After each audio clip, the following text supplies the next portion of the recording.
خلاصه کتاب مرد اعتماد، ساختن دونالد ترامپ، نویسنده مگی هابرمن،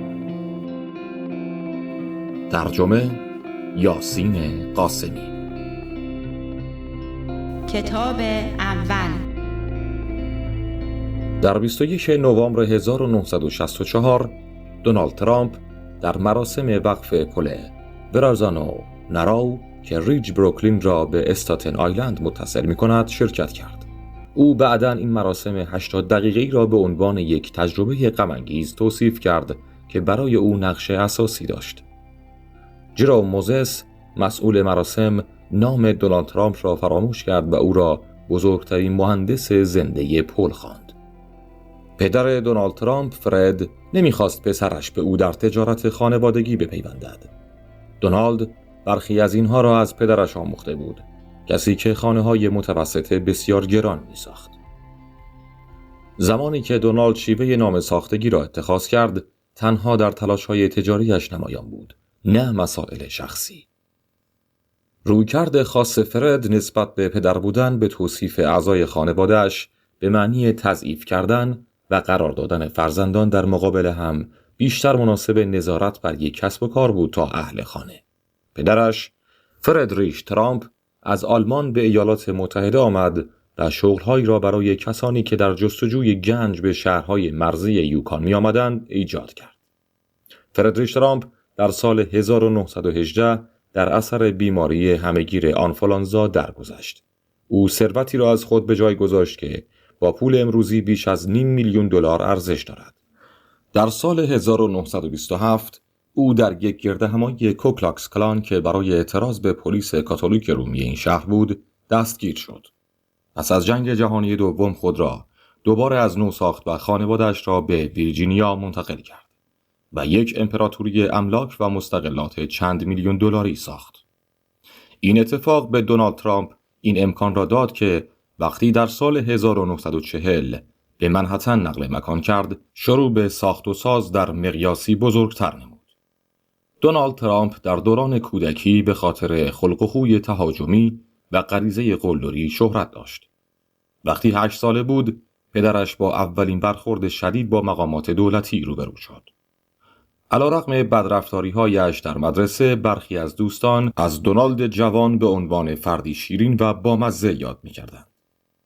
پدر دونالد ترامپ پس از پیدا کردن کلکسیون چاقوهای جیبی پسرش، او را به مدرسه نظامی فرستاد. دونالد مورد آزار فیزیکی مانند سیلی و مشت قرار گرفت. همکلاسی‌ها به این فکر می‌کردند که آیا او به دلیل نفوذ پدرش در مدرسه مستحق ارتقا به مقام فرماندهی است یا خیر؟ پدر دونالد ترامپ، فرد، با دومین بحران مربوط به یارانه‌های دولتی خود مواجه بود. برنامه‌های فرد ترامپ برای کنی آیلند توسط پسرش دونالد که نیویورک را ترک کرد تا در دانشگاه پنسیلوانیا در وارتون حضور یابد متوقف شد. در سال 1965 او زمینی را به دست آورد که قبلاً پارک استیبل چیز، یک پارک تفریحی قرن 19 را در خود جای داده بود. رقابت برای جلب لطف پدرشان به رقابت زشتی بین دونالد و فرد دامن زد. دونالد ترامپ به شدت از رفتار پدرش با او و برادرش فرد ناراحت بود. دونالد سعی کرد با مادر و پدرش جنبه‌های زندگی شهری کوچک را تغییر دهد. او اغلب با زنان زیبایی در بغلش و غنایمی که باعث بالا رفتن به چشم می‌شد خود را نشان می‌داد. در دهکده ترامپ، مجموعه بزرگ فرد ترامپ شامل 3700 آپارتمان بود و بازرسان ایالتی تنها 7 خانواده سیاه‌پوست را ثبت کردند. مستاجران سیاه‌پوست در آینده داستان‌هایی را به مقامات درباره مسدود شدن ساختمانشان توسط مسئول ساختمان تعریف کردند و گفتند که بارها تهدید به خروج از همان آپارتمان شدند. کوهن متخصص مسئول بررسی چیزی شد که ماری برنر خبرنگاران را بانک تبعیض در نیویورک سیتی نامید. ترامپ به خوابیدن با مردان مشهور بود. حتی با وجود اینکه یکی از بزرگترین دستاوردهای شغلیش ناشی از همجنسگرا هراسی بود. کوهن به ترامپ توصیه کرد که چگونه کارهای حقوقی بظاهر بی‌طرفانه را به چیزی شبیه به مافیا تبدیل کند. به شهر ترس خوش آمدید. در سال 1975 ریچارد رابیچ رئیس شرکت توسعه شهری ایالات نیویورک بود. دونالد ترامپ یک توسعه دهنده جوان که برنامه‌های بزرگی برای شهر نیویورک داشت با او تماس گرفت. در سال 1973 دونالد ترامپ از دولت فدرال برای جبران 100 میلیون دلار غرامت شکایت کرد. پاسخ او به شرکت توسعه شهری یک الگوی رفتاری یکسان بود که تقریباً هر شب با آن روبرو می‌شد. ترامپ با ترکیبی خشمگین از دروغ‌های آشکار شکایت می‌کرد که قربانی واقعی اوست. به عنوان یک موضوع روابط عمومی، تاکتیک‌های کوهن موفقیت آمیز بود، اما از نظر حقوقی کم آورد. در نهایت روی برای حل و فصل این پرونده اقدام کرد و دونالد یک حکم رضایت امضا کرد و قول عدم تخلف را داد. دهه 1970 دوران پرآشوبی برای شهر نیویورک بود و تلاش‌های شهردار بیم در آلبانی برای تقویت حمایت از افزایش مالیات‌ها به معنای اخراج گسترده کارکنان بود. اتحادیه‌های امنیت عمومی تلاش کردند تا بیم را تحت فشار قرار دهند و او طرح افزایش مالیات خود را کنار بگذارد. اعضای اعتصاب کننده اتحادیه آگهی‌های شهر ترس را پخش کردند. در سال 1974 دونالد ترامپ در تلاش بود تا 2 قطعه زمین را از محوطه راه آهن پن سنترال در غرب بگیرد. اما هیچ بانک یا سرمایه‌گذاری حاضر به تأمین مالی طراحی مجدد کومودور بدون اطمینان از امکان پرداخت وام مسکن نبود. او ادعا کرد که برای این ملک با پن سنترال قرارداد خرید داشته است. یکی از مقامات شهری به او کمک کرد تا از طریق شرکت توسعه شهری یک تخفیف 40 ساله مالیاتی داشته باشد. پیشنهاد دونالد ترامپ برای پن سنترال فرصتی برای نمایش مجدد خود در مطبوعات ایجاد کرد. روی کوهن، استنلی فریدمن، معاون شهردار بیم را در جناح ترامپ وارد کرد. ترامپ در تضمین معافیت مالیاتی، جذابیت و تهدید را به گونه‌ای ترکیب کرد که به نشانه تعامل او با قانونگذاران تبدیل شود. در سال 1976 دونالد ترامپ کانون توجه روایت نیویورک تایمز قرار گرفت که او را به عنوان یک نابغه به تصویر می‌کشید. او در نهایت فهمید که باید خود را به عنوان یک برند معرفی کند، به طوری که پروژه‌های املاک و مستقلاتش به همان اندازه که درباره ساختمان هاست درباره‌اش سازنده باشد.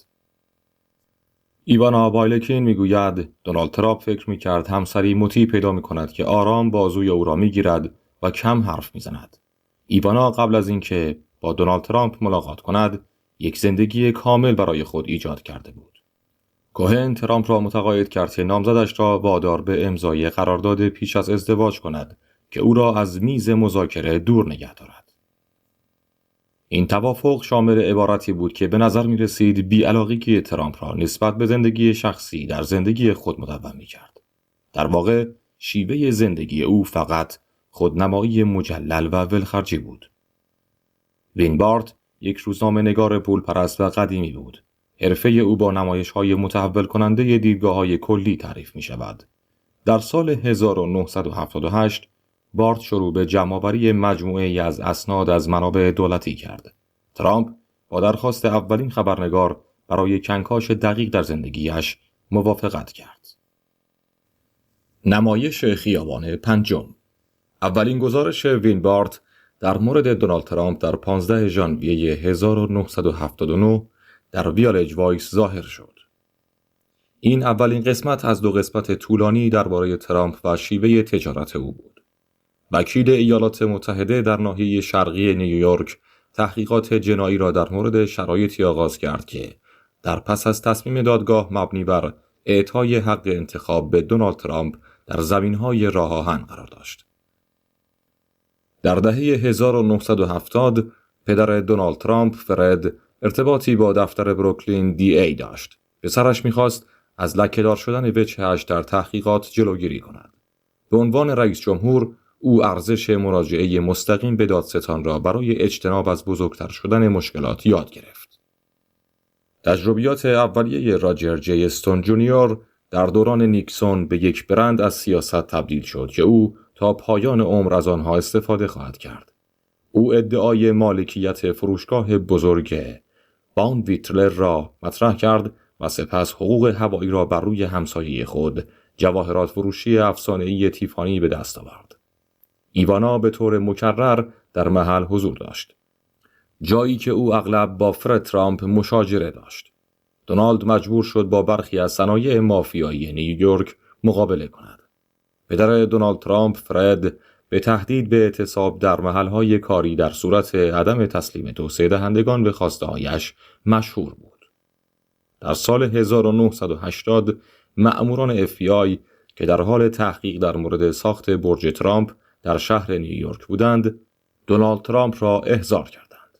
آنها ادعا کردند که او موافقت کرده در ازای اجتناب از اعتصاب به یک رئیس اتحادیه آپارتمان بدهد. قانونگذاران ایالات نیوجرسی موانع زیادی را برای تازه واردان به مستعمره قماربازها ایجاد کرده بودند. مأموران FNI به ترامپ توصیه کردند در صورت باز کردن یک کازینو در آنجا نسبت به حضور خلافهای سازمان یافته هوشیار باشد. لی بوتی بیش از 11 میلیون دلار در کازینو خرج می‌کند و از تمام امکانات قمار در ایالات نیویورک محروم می‌شود. درخواست دونالد ترامپ برای معافیات مالیاتی برج ترامپ در سال 1981 به آنتونی گلیدمن، کمیسر مسکن نیویورک، ارائه شد. ترامپ این موضوع را به دادگاه برد که منجر به یک نبرد حقوقی گران قیمت 3 ساله شد. بخش وینی گلیدمن کاهش قیمت آسمان خراشش را در نیویورک تکذیب کرد. ترامپ این چالش حقوقی را تا سال 1984 ادامه داد تا اینکه دادگاه تجدید نظر به نفع او رأی داد. در سال 1986 ترامپ با گلیدمن تماس گرفت و او را برای صرف صبحانه در باشگاه 21 دعوت کرد. فرد کلید موفقیت دونالد در آتلانتیک سیتی و نیویورک سیتی بود. دونالد تا مدت‌ها پس از اینکه به چهره‌ای سرشناس تبدیل شد، همچنان به پدرش برای کمک‌های مالی تکیه می‌کرد. نابینایی در مقابل موزاییک زیبا. یکی از مسافران دون کینگ بود که به دلیل شرط بندی و قمار محکوم شده بود. دیگری کشیش شارپتون بود که بعدها به یکی از چهره‌های کلیدی جنبش حقوق مدنی تبدیل شد. کینگ و شارپتون دو تن از برجسته‌ترین چهره‌های سیاه‌پوست آن دوران بودند و رابطه آنها پیش بینی می‌کرد که در اواخر این دهه تغییری اتفاق بیفتد.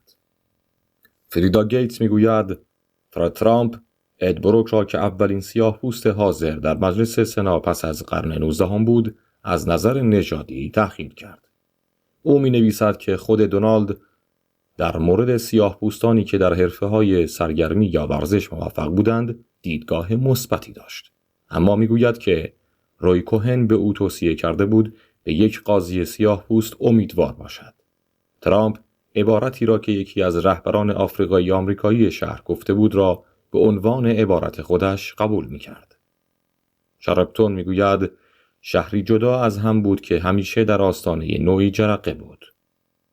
در آتلانتیک سیتی او مجبور شد با قدرت سیاسی سیاه‌پوستان مبارزه کند. یکی از مدیران ترامپ را تشویق کرد که میزبان مسابقات بزرگ به عنوان فریب مهمانان باشد. بیشتر ستاره‌های برتر بوکس سیاه‌پوست حاضر شدند. دونالد ترامپ در سالهایی که مجرد بود، در تصویر مردی از نظر جنسی هوس‌باز در شهر شناخته می‌شد. در قرارهایش کاملا عجول بود. بحث ترامپ درباره ظاهر و رفتار افراد با جزئیات مهم در طول زندگی بزرگسالیش ثابت بود. در دهه 1980 شهر نیویورک به کانون ویروس ایدز تبدیل شد.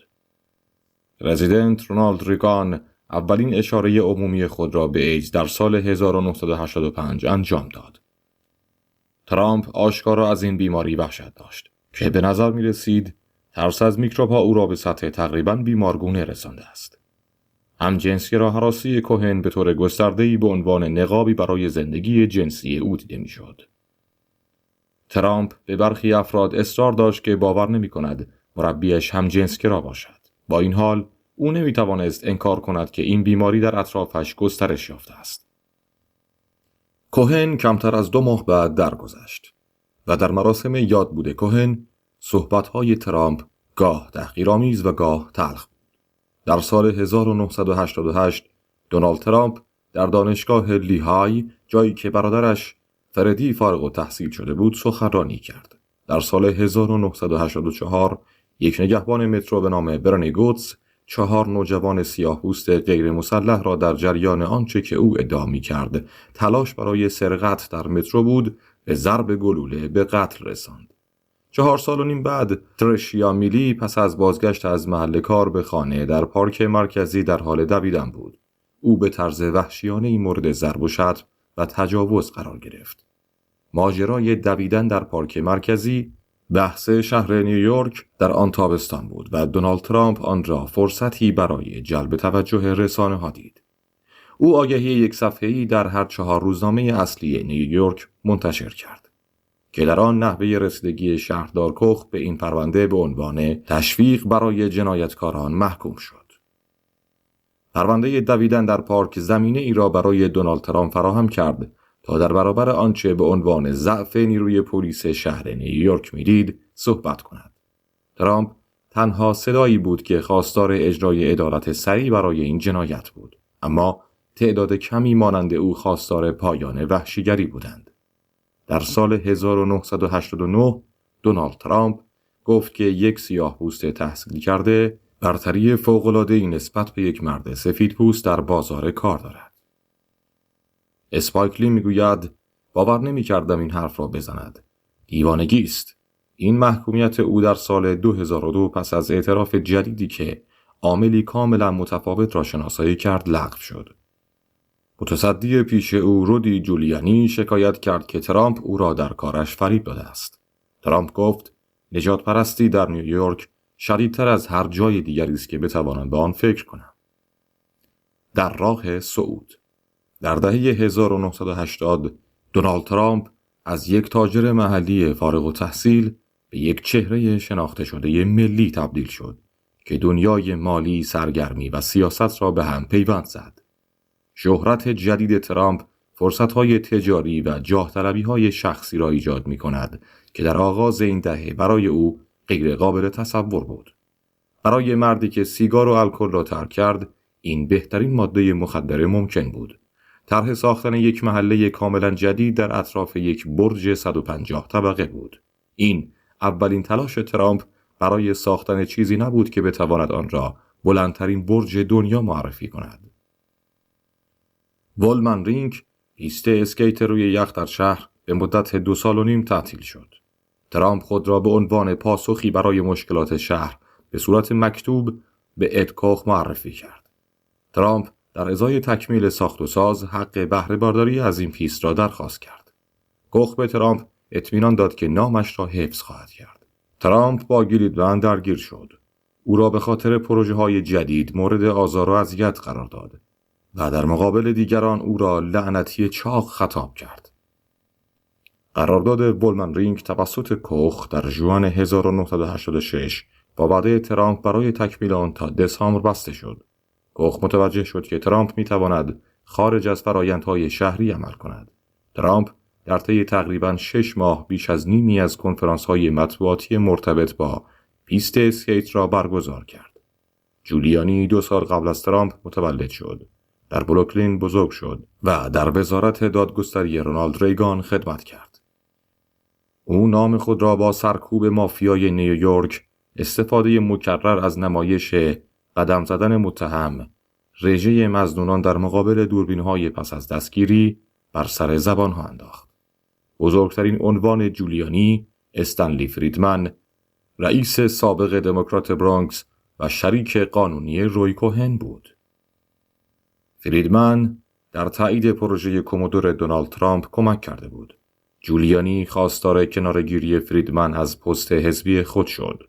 او به انتخاب جانشین خود کمک کرد.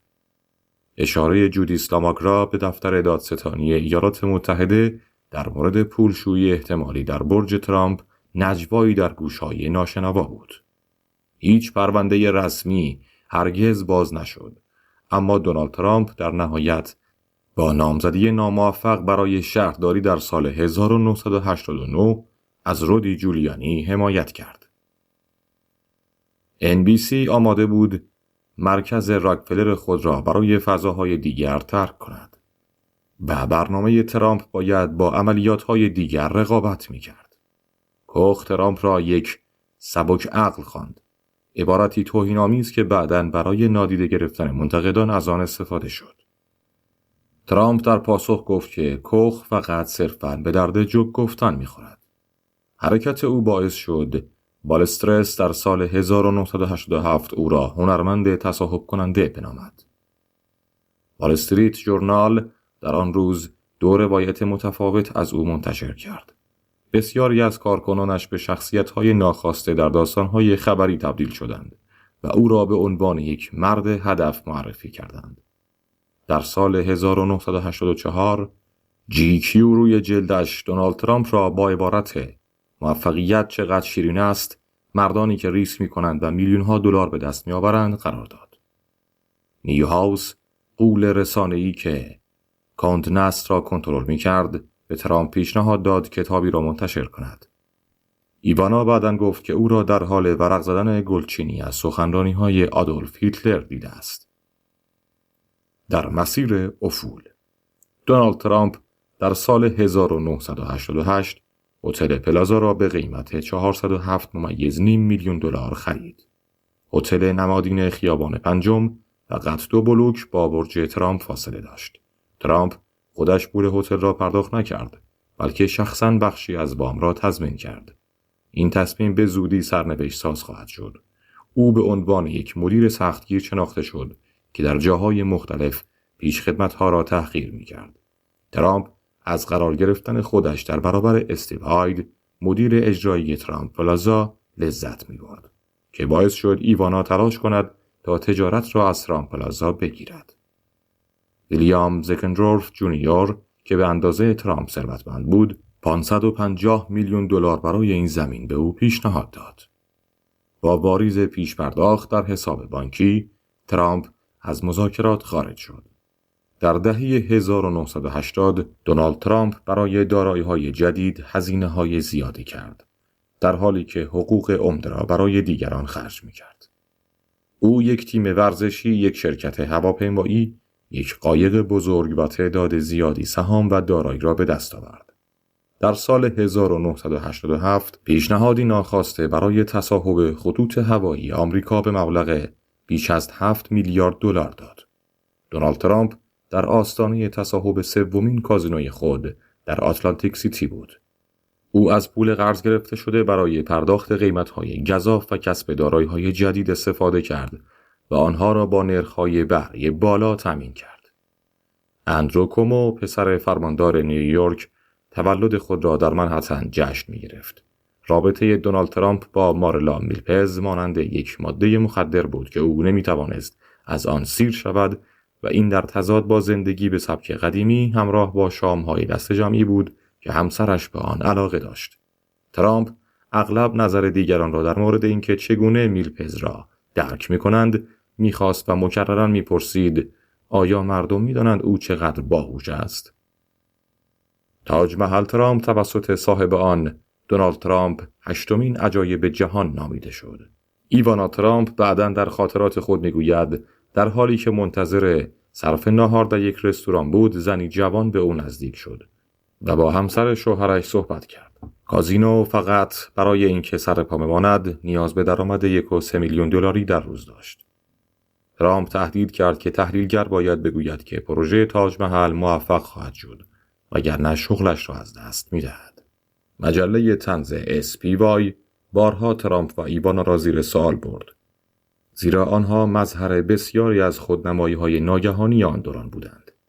گزارش فربس در مورد امور مالی دونالد ترامپ سوالاتی را در مورد اینکه آیا او دنیای تجارت و کسب و کار را می‌شناسد مطرح کرد.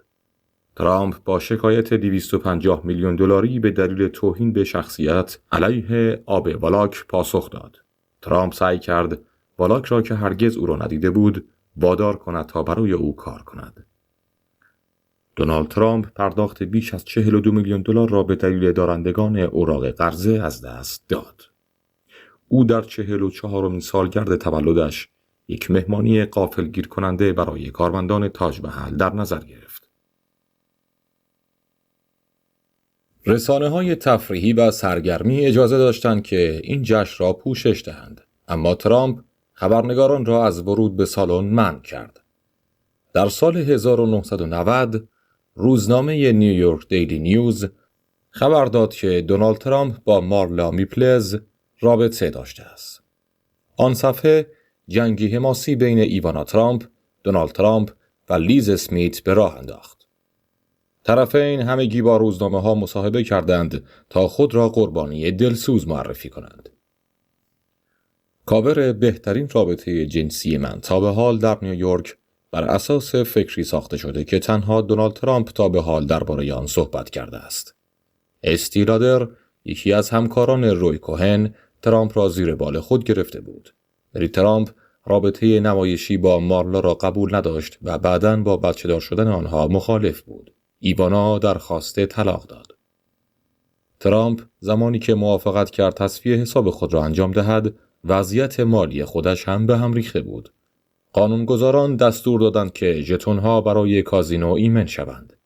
وقتی یکی ناپدید شد، سوالاتی در مورد دخالت دونالد مطرح شد. برخی از قانونگذاران عصبانی بودند. ترامپ با جریمه نقدی سیلی خورد. نقش ترامپ در کمک به تجارت دونالد اولین بار در وال استریت ژورنال گزارش شد. ترامپ این ماجرا را تکذیب کرد. خطری که از این داستان برای ترامپ وجود داشت این بود که پدرش احساس فشار می‌کرد و همچنین افکار عمومی فکر می‌کردند که دونالد به او تکیه می‌کنند. خوب و پیچیده. در 3 آگوست 1992 مارلا میپلز در نمایش The Will Rogers Plays در خیابان برادوی اجرا داشت. او نقش دوست دختر تهیه کننده تئاتر فلورنس زیگفلد را بازی کرد. ترامپ میگوید من ستاره ها را خلق میکنم. من عاشق خلق ستاره ها هستم و تا حدی من این کار را با ایوانا انجام دادم. پس از طلاق دونالد ترامپ بسیاری از پیروزی هایی را که در طول دهه 1980 به دست آورده بود رها کرد. هجوم ماجراجویانه به بخش‌های جدید ناآشنا مانند هوانوردی و ورزش‌های حرفه‌ای متوقف شد. ترامپ حتی زمانی که رویکردش را تغییر داد، حضوری منزوی در دنیای املاک و مستقلات نیویورک داشت. پدر دونالد ترامپ، فرد، کم کم با بیماری آلزایمر کمرنگ شد. دونالد کنترل کسب و کار خانوادگی را به دست گرفت و آن را مطابق با ترجیحات خود شکل داد. ترامپ پس از ورشکستگی خود تیمی از مشاوران را استخدام کرد که به او کمک کردند مسیری را به سمت عرضه عمومی طی کند. یکی از آنها یک کارمند سابق بود که به خاطر شغلی بهتر استعفا داده بود و بر اثر سکته درگذشت. دیگری کسی بود که او استخدام کرد اما بعداً احمقانه خطابش کرد. دونالد ترامپ در زمانی که همسرش ایوانا درمارالاگو بود در یک تبلیغ برای پیتزا ظاهر شد. دونالد در مورد این آگهی به همسرش گفت و اعلام کرد که او مریض شده است. سهام هتل‌ها و کازینوهای ترامپ در سال 1995 معاملات خود را در وال استریت آغاز کرد. در حالی که ترامپ در حال بررسی پروژه‌های جدید در آتلانتیک سیتی و فراتر از آن بود، عرضه سهام باعث ایجاد پول نقد شد. با تثبیت کسب و کار کازینو ترامپ، مدیران سایر شرکت‌ها شروع به تمجید از هوش تجاری او کردند.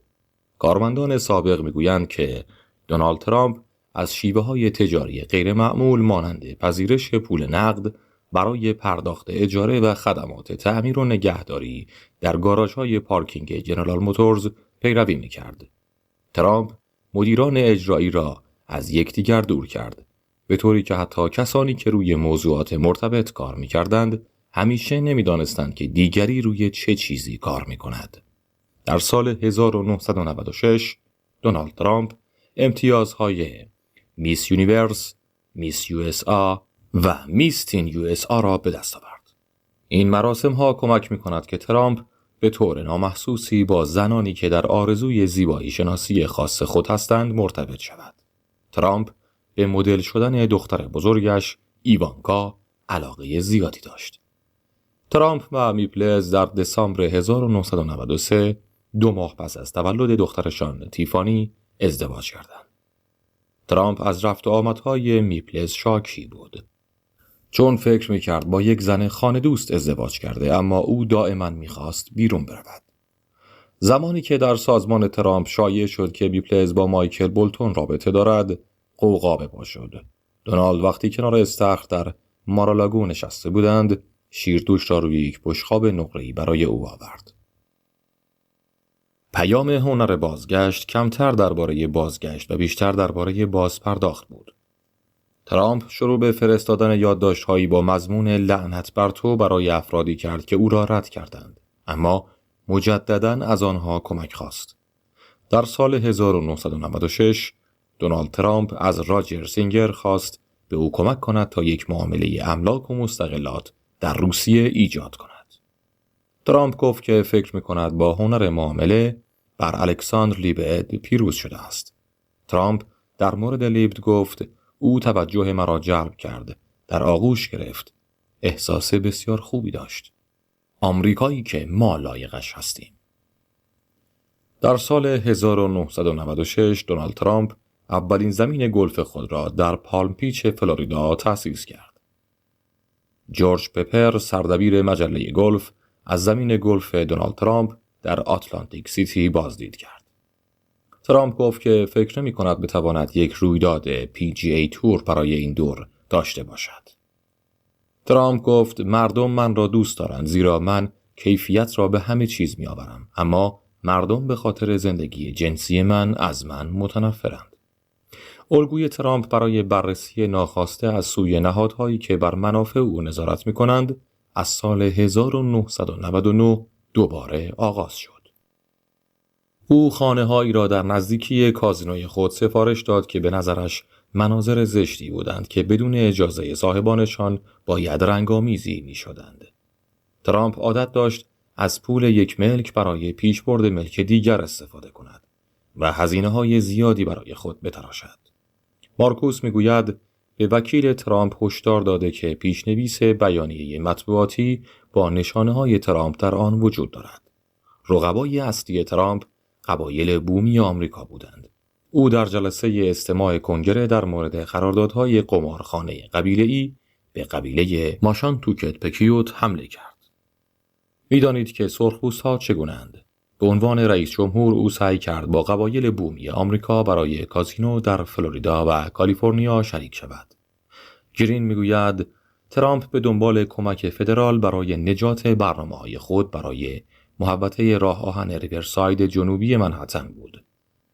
در سال 1998 دونالد ترامپ از اندرو کومو معاون اچیودی خواست تا با رئیس اچیودی که اتفاقاً پسرش است ملاقاتی ترتیب دهد. ترامپ التیماتوم داد. شرکت حقوقی ماریو کومو باید شریک خود را اخراج کند وگرنه ترامپ تجارتش را به جای دیگری میبرد.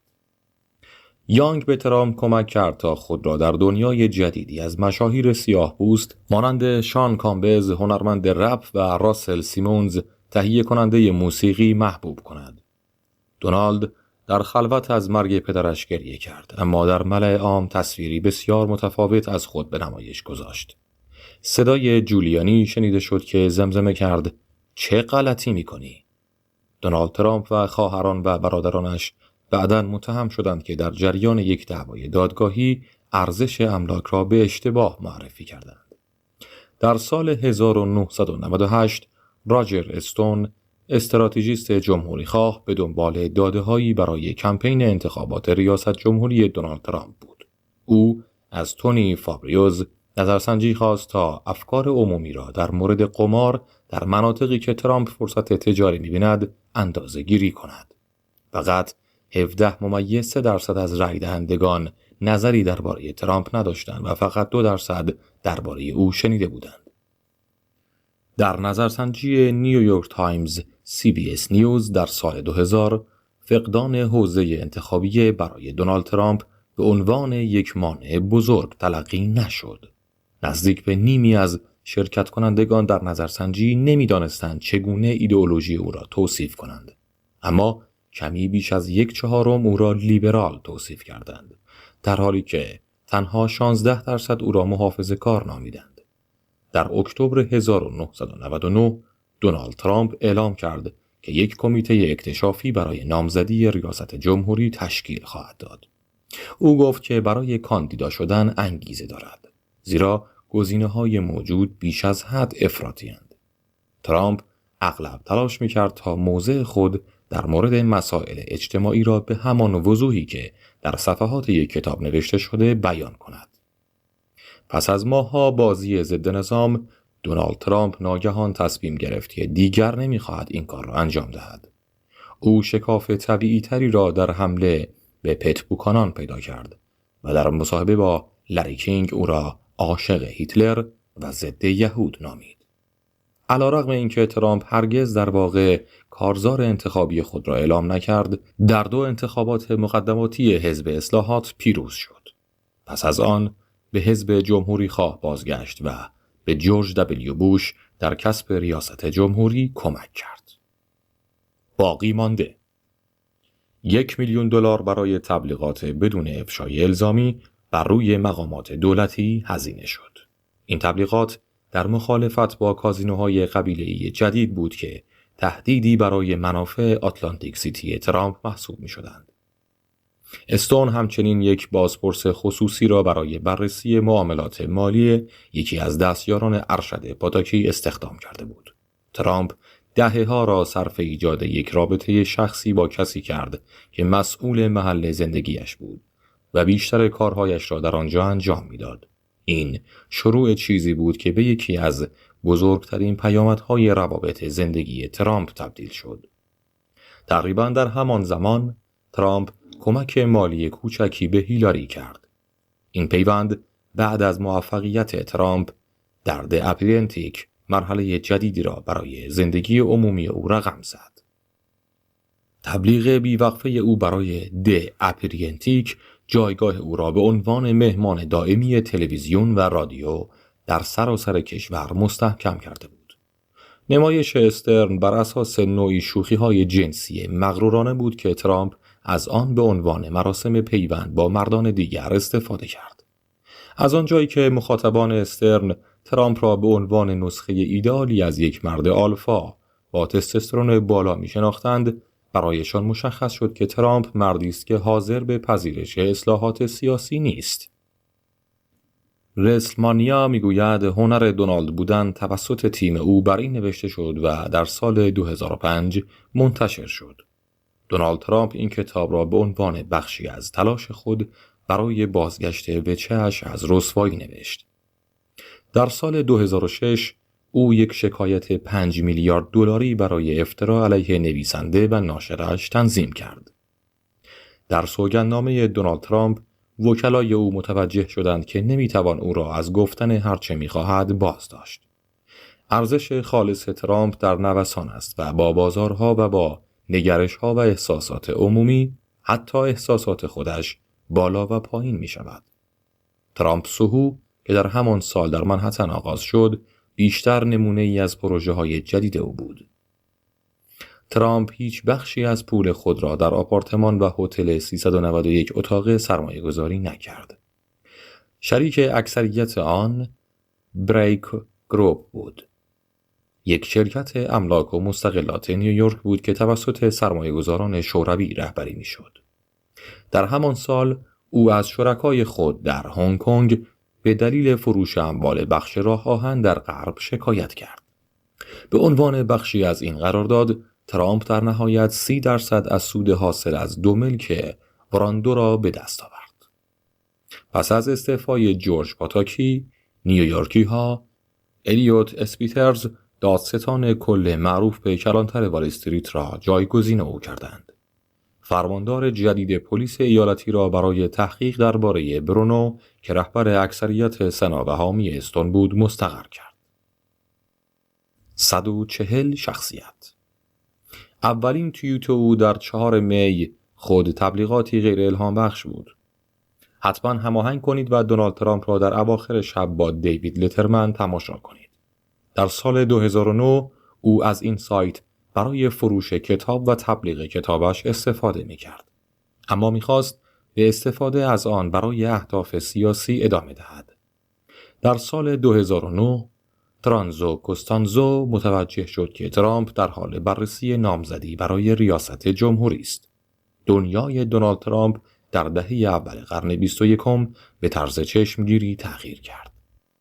مدیر اجرایی که به ترامپ در فرار از ورشکستگی در دهه 1990 کمک کرده بود، مانند مشاورش آلن مارکوس کنار رفت. جرد کوشنر سعی کرد به پدرزنش کمک کند تا رابطه خود را به وام دهندگانی که دیگر نمی‌خواستند به ترامپ پول بدهند برقرار کند. کوهن توضیح می‌دهد که چگونه ترامپ حقوق خود را کاهش داد و توانایی‌های خود را در اطرافیان برای تحقیر کردن بقیه زیر سوال برد.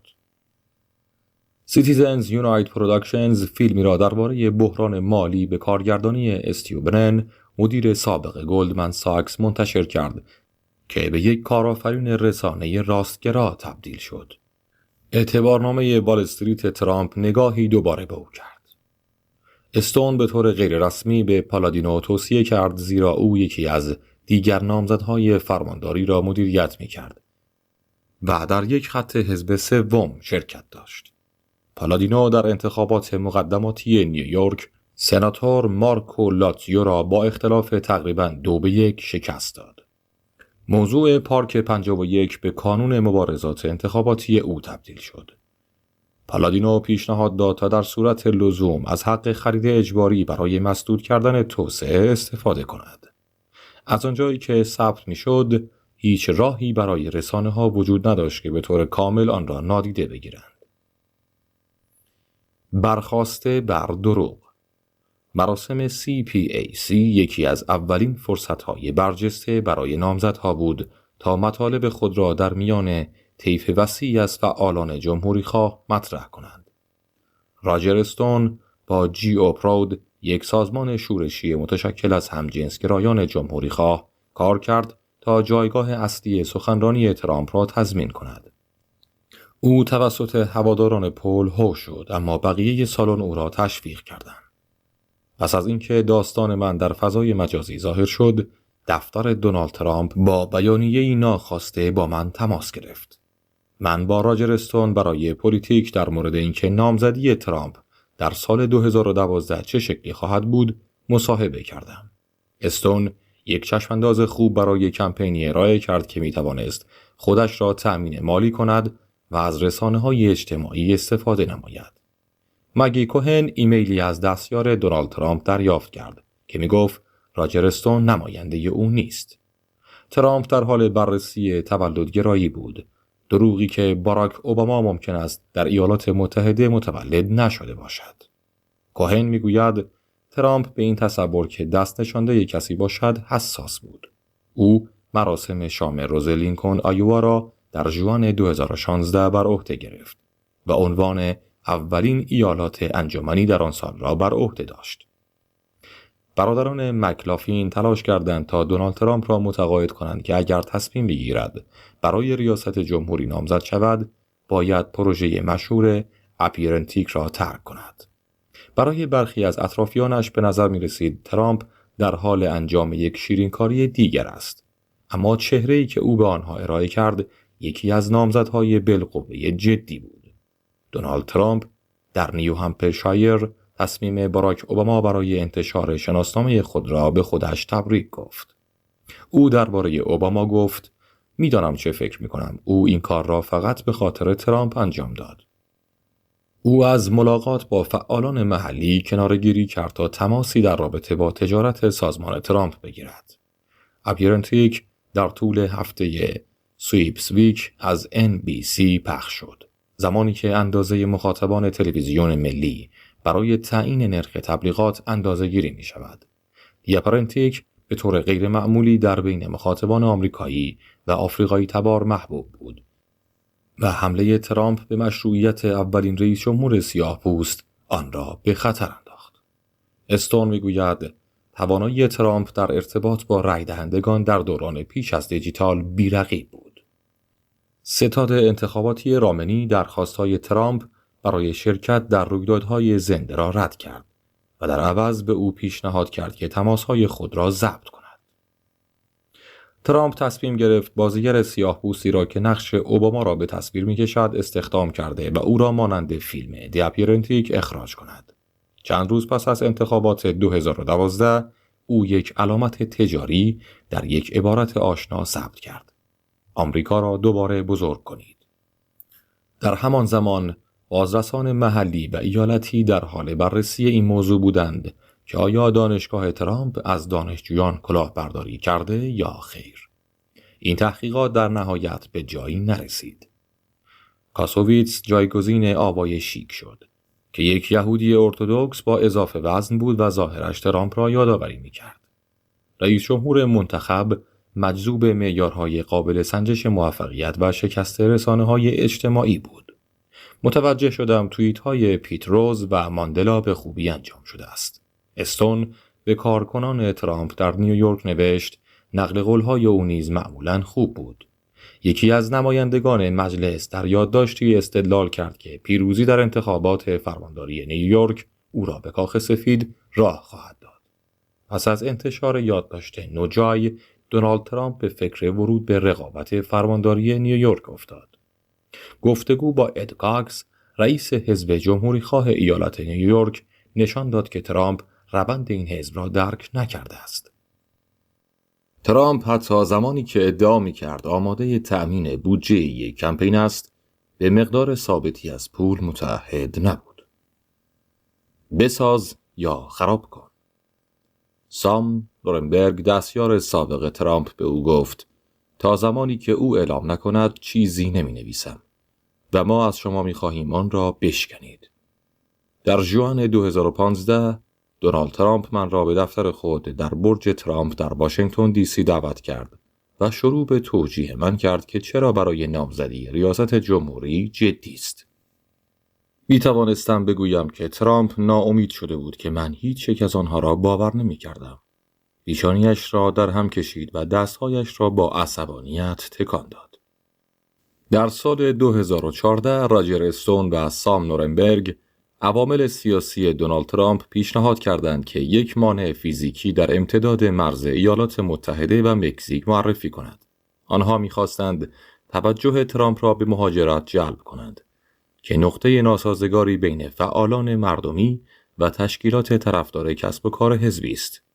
او با بدگویی گفت ایالات متحده به محل تخلیه مشکلات دیگران تبدیل شده است.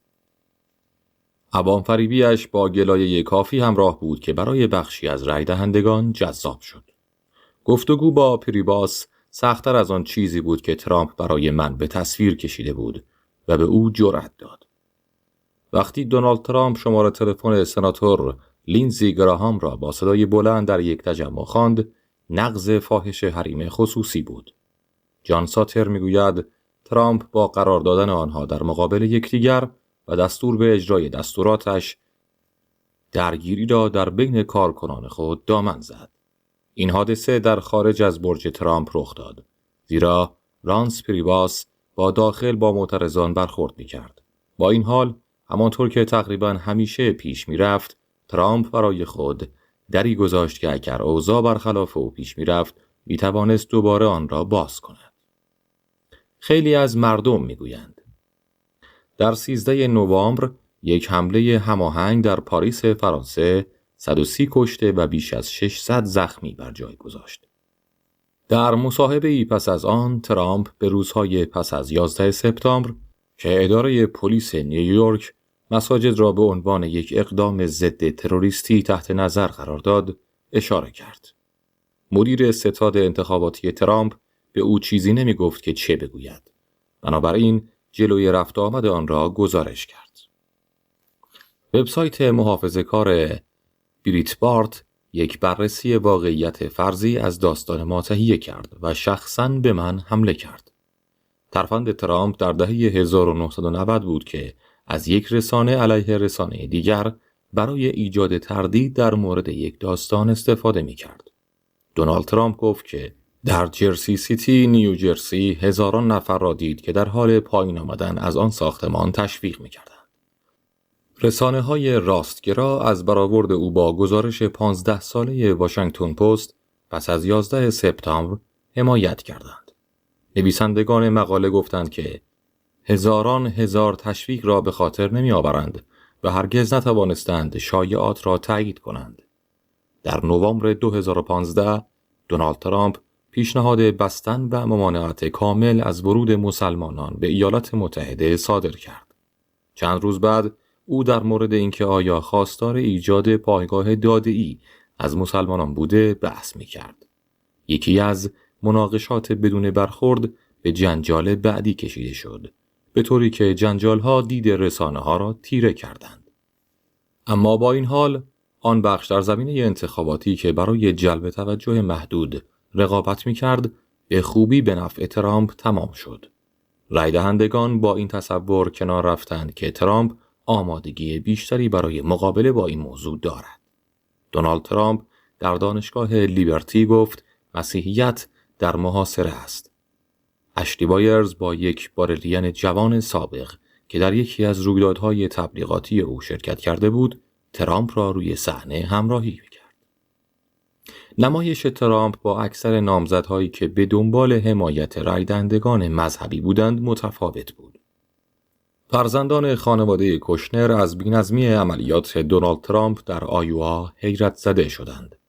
جرد کوشنر به مراسمی رفت که در آن کارمندانی از چندین کمپین حضور داشتند، اما هیچ کس نماینده ترامپ را پیدا نکرد. عملیات غیر مستقیم آیووا بی‌اعتمادی مشترک کودکان به مدیر کمپین انتخاباتی کوری لواندوفسکی را دوچندان کرد. در اول فوریه نام دونالد ترامپ برای اولین بار به عنوان یک نامزد فعال روی برگه‌های رأی ظاهر شد. او باید از زمان ورود به رقابت تقریباً به طور مداوم در نظرسنجی‌ها برای نامزدی حزبش رهبری می‌کرد. اما شادی قابل تشخیص کمی از زمان ترامپ در مسیر مبارزات انتخاباتی دیده می‌شد. او روزهای پس از آن را با تهدید به شکایت به خاطر آنچه کلاهبرداری نامیده میشد گذراند. کریس کریستی فرماندار نیوجرسی در ماه فوریه از دونالد ترامپ حمایت کرد، اما به سرعت فهمید که دوست بودن در برابر مخالف دوست بودن چیست. دونالد ترامپ در پاسخ به سوالی درباره دیوید دوک گفت: نمیدانم آیا او از من حمایت کرد یا جریان دیگری است. او به کریس کریستی گفت تعداد زیادی از این افراد رأی میدهند. توقف دزدی. در 5 مارس 2016 دونالد ترامپ و تد کروز 4 رقابت را تقسیم کردند. ترامپ در انتخابات مجلس نمایندگان کنتاکی و لوئیزیانا پیروز شد، در حالی که کروز در کانزاس و مین پیروز شد. نتیجه ترامپ را غمگین کرد. او خود را قربانی یک روند ناعادلانه معرفی کرد. کمپین پیچیده تد کروز موفق شد سیستم پیچیده‌ای را باز کند که مشاوران دونالد ترامپ هرگز زحمت یادگیری آن را به خود نداده بودند. ترامپ از فروشگاه‌های کوچک در تور کسب و کارهای کوچک و راهپیمایی در رژه‌ها خودداری کرد. بزرگترین منبع تنش در مورد اظهارنامه‌های مالیاتی او بود که نامزدهای ریاست جمهوری معمولاً داوطلبانه آن را منتشر می‌کنند. او گفت: خب می‌دانید مالیات من تحت حسابرسی است. من همیشه حسابرسی می‌شوم. هیچ منع قانونی برای اجبار ترامپ به عمومی کردن آنها وجود نداشت، حتی اگر تحت بازرسی بودند. لابیگری این عامل قدیمی جمهوری‌خواه در خارج از ایالات متحده به ویژه در اوکراین مشهود بود. به نظر می‌رسد برخی از اعضای تیم ترامپ از بارهای احتمالی که مانافورت به کشتی آورده بود غافل بودند.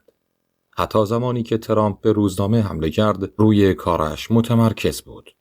توانایی دونالد ترامپ در ایجاد پوشش خبری از هیچی برای او مفید بوده است.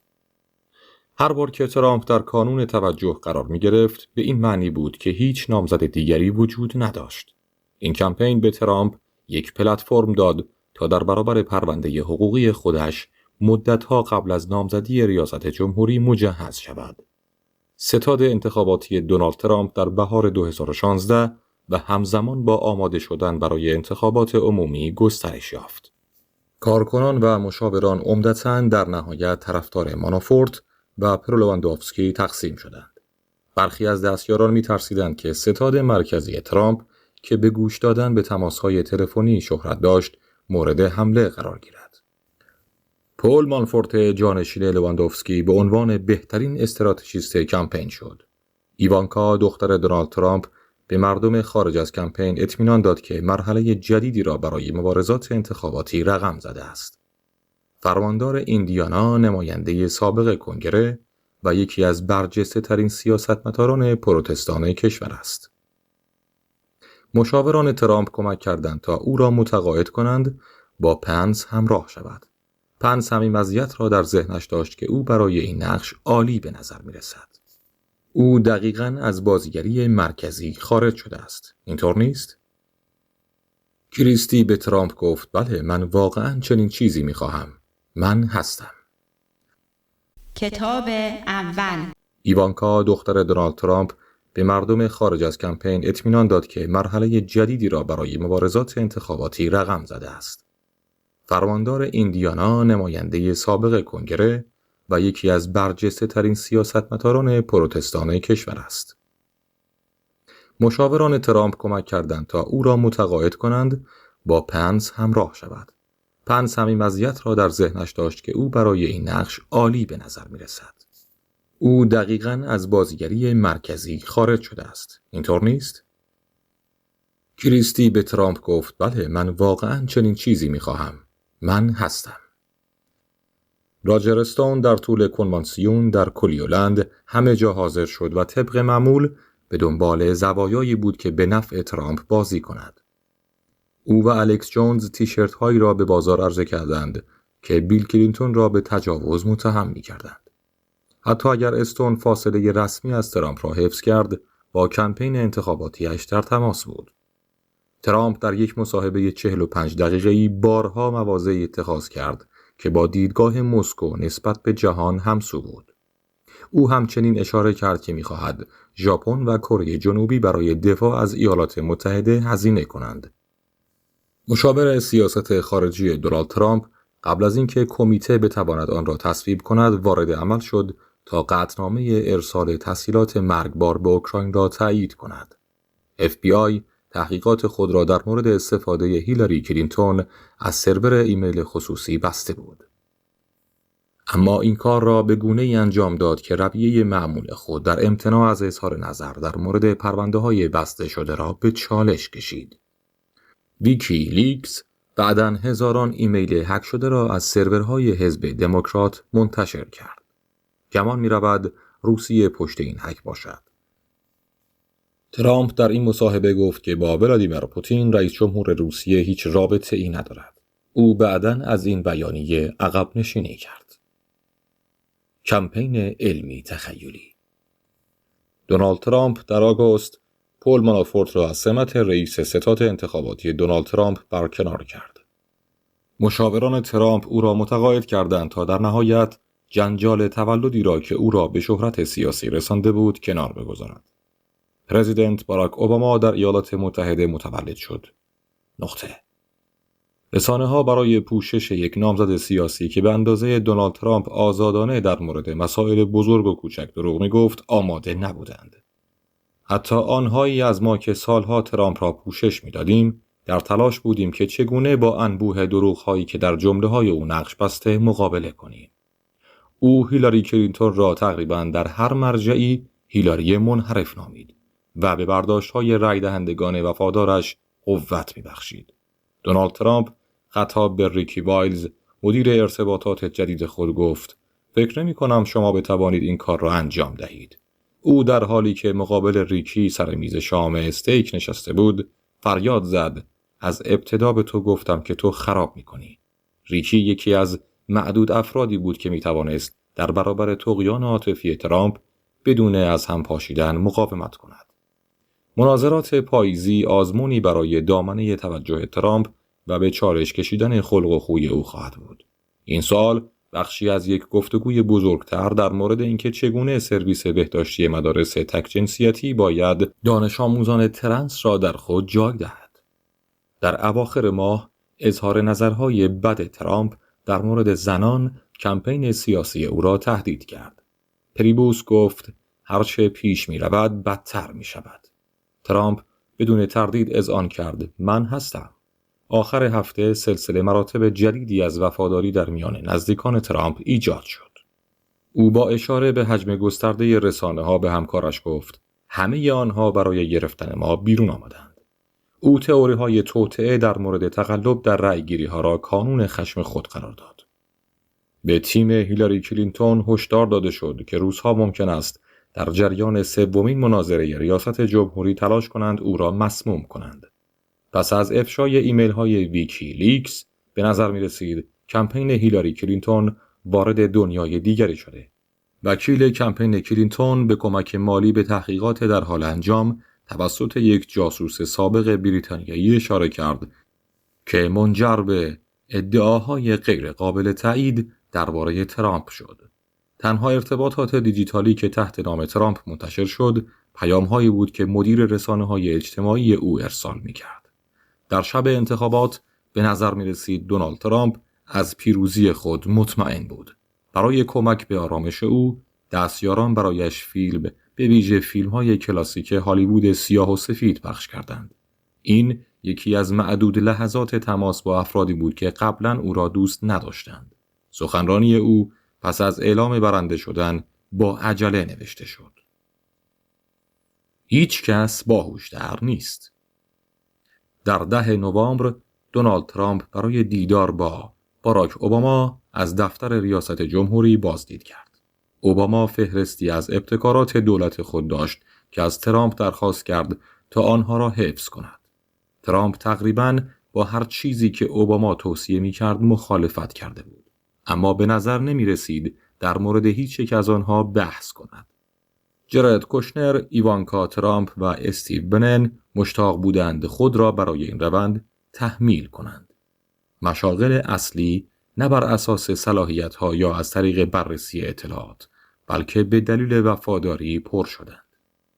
رویکرد نابخردانه دونالد ترامپ برای استخدام تضمین کرد که زندگی برای رئیس دفتر او، گری کوهن، هرگز آسان نخواهد بود.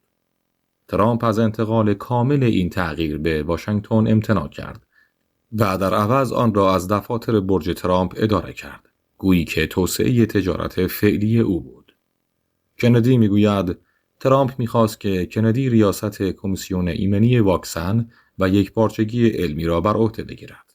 ترامپ تقریباً به همه شبکه‌ها حمله کرد و CNN را به خاطر آنچه که او اصرار داشت لحن منفی و ناعادلانه گزارش‌های آن بود متمایز کرد. کوشنر با صدای بلند در مورد زاکر حرف زد و امیدوار بود که زاکر بشنود. او یک روانپریش است. دونالد ترامپ به ارزیابی تصمیمات پرسنل بر اساس پوشش احتمالی مطبوعات ادامه داد. او طرفدار حفظ پریت بهارا را به عنوان وکیل ایالات متحده در ناحیه جنوبی نیویورک مستقر در منهتن بود. همچنان علاقمند به مماشات با شخصیت‌های حاشیه‌ای بود که معتقد بود بخشی از پایگاه سیاسی او هستند. آنها به تازگی رهبران کنگره را در مورد ارزیابی جامعه اطلاعاتی از دخالت روسیه در انتخابات آگاه کرده بودند. ترامپ نسبت به آنچه که میتواند از منابع زنده منتشر شود ابراز تردید کرد و آنها را بنجل نامید. کمی در مورد پرونده‌ای که توسط یک جاسوس سابق بریتانیا در مورد روابط ترامپ با روسیه جمع‌آوری شده بود، به ترامپ اطلاع داد. بدترین قسمت مربوط به سفر او به مسکو در سال 2013 و ادعایی مربوط به نوارهایی از او و روسپی‌ها بود. ترامپ گفت که هیچ فاحشه‌ای وجود ندارد و او همیشه تصور می‌کند اتاق‌های هتلش تحت نظر است. کلاپر می‌گوید ترامپ از او خواسته است که بیانیه‌ای مطبوعاتی صادر کند و اعلام کند این پرونده حاوی اطلاعات نادرست است. کلاپر گفت این کاری نیست که جامعه اطلاعاتی بتواند انجام دهد. تمام خبرها جعلی است. این چیزها ساختگی است. ترامپ درباره این پرونده گفت که این اتفاقات نیفتاده است. اولین دیدار دونالد ترامپ با جیمز کومی مدیر FBI شرایطی را برای تعامل او با رؤسای اطلاعات و مجریان قانون در تمام دوران ریاستش تعیین کرد. ترامپ با داستان دوش‌های طلایی که در آن ظاهراً شاهد ادرار کردن فاحشه‌ها روی تخت در هتلی در مسکو بود مظنون بود. چرا ریاست جمهوری است؟ دونالد ترامپ میزبان رهبران کنگره در اتاق غذاخوری کاخ سفید بود. رئیس جمهور جدید به سمت مخالفان گرایش پیدا کرد و برای کسانی که در کاپیتول هیل کار می‌کردند آزاردهنده بود. استیو بنن از فرصت دستیابی بی سابقه به قدرت در کاخ سفید استفاده کرد. او در طرح ایده‌ای مؤثر بود، بدون اینکه انگیزش را برای چرایی انجام این کار فاش کند. در اولین روز روی کار آمدن ترامپ، شان اسپایسر درباره حجم جمعیت حاضر در مراسم تحلیف سخنان دروغینی را مطرح کرد. کوشنر به دنبال این بود که خود را به عنوان مهمترین نگهبان ریاست جمهوری معرفی کند. او اعتماد به نفس همه چیز را با عدم آمادگی خیره کننده در مورد برخی مسائل مخلوط کرد. کوشنر با مجموعه نامنظم وارد کاخ سفید شد. او به مدیرانش گفت که همه چیز از طریق او انجام خواهد شد. ترامپ نتوانست بر چیزی جز توییتر و راهپیمایی زنان تمرکز کند. می به ترامپ هشدار داد در حالی که باید با پوتین تعامل داشته باشد، پوتین فقط به قدرت احترام می‌گذارد و باید با او سرسخت باشد. فقدان انضباط ترامپ برای کارکنان جدید او از جمله گری کوهن ناامید کننده بود. توجه او در طول زمان به طور مکرر به سمت چیزهایی که مربوط به پروژه‌های ساختمانی بود جلب شد. فقدان آگاهی در مورد اقتصاد پایه زمانی خود را نشان داد که ترامپ درباره چاپ بیشتر پول توسط خزانه‌داری ایالات متحده صحبت کرد. منتخب ترامپ برای مدیر اطلاعاتی ملی دن کوتس دیپلمات حرفه‌ای و سفیر سابق بود. ترامپ فقط به او خیره شد و پاسخی نداد. او به صحبت ادامه داد. برای کسانی که با تیترهای منفی روبرو هستند، مبارزه با مطبوعات به نزدیک شدن آنها به ترامپ کمک کرد. بیرون مثل فلین. مایکل فلین در سال 2012 به عنوان مدیر آژانس اطلاعات دفاعی منصوب شد. او در سال 2014 به دلیل رفتارهای نامنظم مقاماتش احضار شد. ترامپ می‌خواست پسرش از تیم انتقالی حذف شود و همینطور هم شد. اما این موضوع با رئیس جمهور منتخب باقی ماند. مأموران FBI به دفتر مشاور کاخ سفید نگفتند که متن تماس را در اختیار دارند. آنها در عوض به مکگان هشدار دادند. ترامپ اخبار را در مار-آلاگو تماشا کرد و به این فکر بود که آیا مشاور امنیت ملی او زنده خواهد ماند؟ ترامپ با اشاره به برکناری مایکل فلین از شورای امنیت ملی گفت: بگویید من درخواست استعفا کردم. مقامات کاخ سفید برای تماس با دستیاران سشنز به این امید شتافتند که رئیس خود را وادار به لغو این درخواست کنند. دوین نونز با عجله به کاخ سفید رفت تا ترامپ را در مورد اطلاعاتی که درباره مایکل فلین به دست آورده بود مطلع کند. دان مکگان مشاور کاخ سفید معتقد بود این نامه نباید نور روز را ببیند. اخراج جیمز کومی رئیس FBI توسط ترامپ مجموعه ای از حوادث را رقم زد که رئیس جمهور را در 2 سال آینده تحت تأثیر قرار داد. جیمز کومی رئیس سابق FBI یادداشت‌های محرمانه‌ای درباره رویارویی خود با ترامپ تهیه کرد. از جمله یادداشتی که در آن ترامپ اشاره کرد باید به تحقیقات فلین پایان دهد. راد روزنشتاین معاون دادستان کل آمریکا یک بازرس ویژه را برای بررسی احتمال توطئه بین روسیه و کمپین ترامپ و اینکه آیا ترامپ با اخراج جیمز کومی مدیر FBI تلاش کرده بود مانع از تحقیقات شود منصوب کرد. رابرت اس مولر در وست وینگ بود و با ترامپ در مورد اینکه چه چیزی در یک مدیر FBI باید جستجو کرد صحبت می‌کرد. ترامپ نتوانست این تحقیقات را از وظایف خود به عنوان رئیس جمهور جدا کند. دان جونیور بعداً گفت که این یک طعمه و تغییر بود که معلوم شد درباره واکنش روسیه به تحریم‌های ایالات متحده است. کوشنر و همسرش به دلیل استفاده از سرور ایمیل خصوصی برای کارهای دولتی تحت نظارت شدید قرار داشتند. ترامپ در مواقعی ناامید اما دلسوز دخترش بود و در حضور دیگر دستیاران از او سوال می‌پرسید. از او می‌پرسید: نمی‌دانم چرا می‌خواهی اینجا باشی. زمان اجرایی.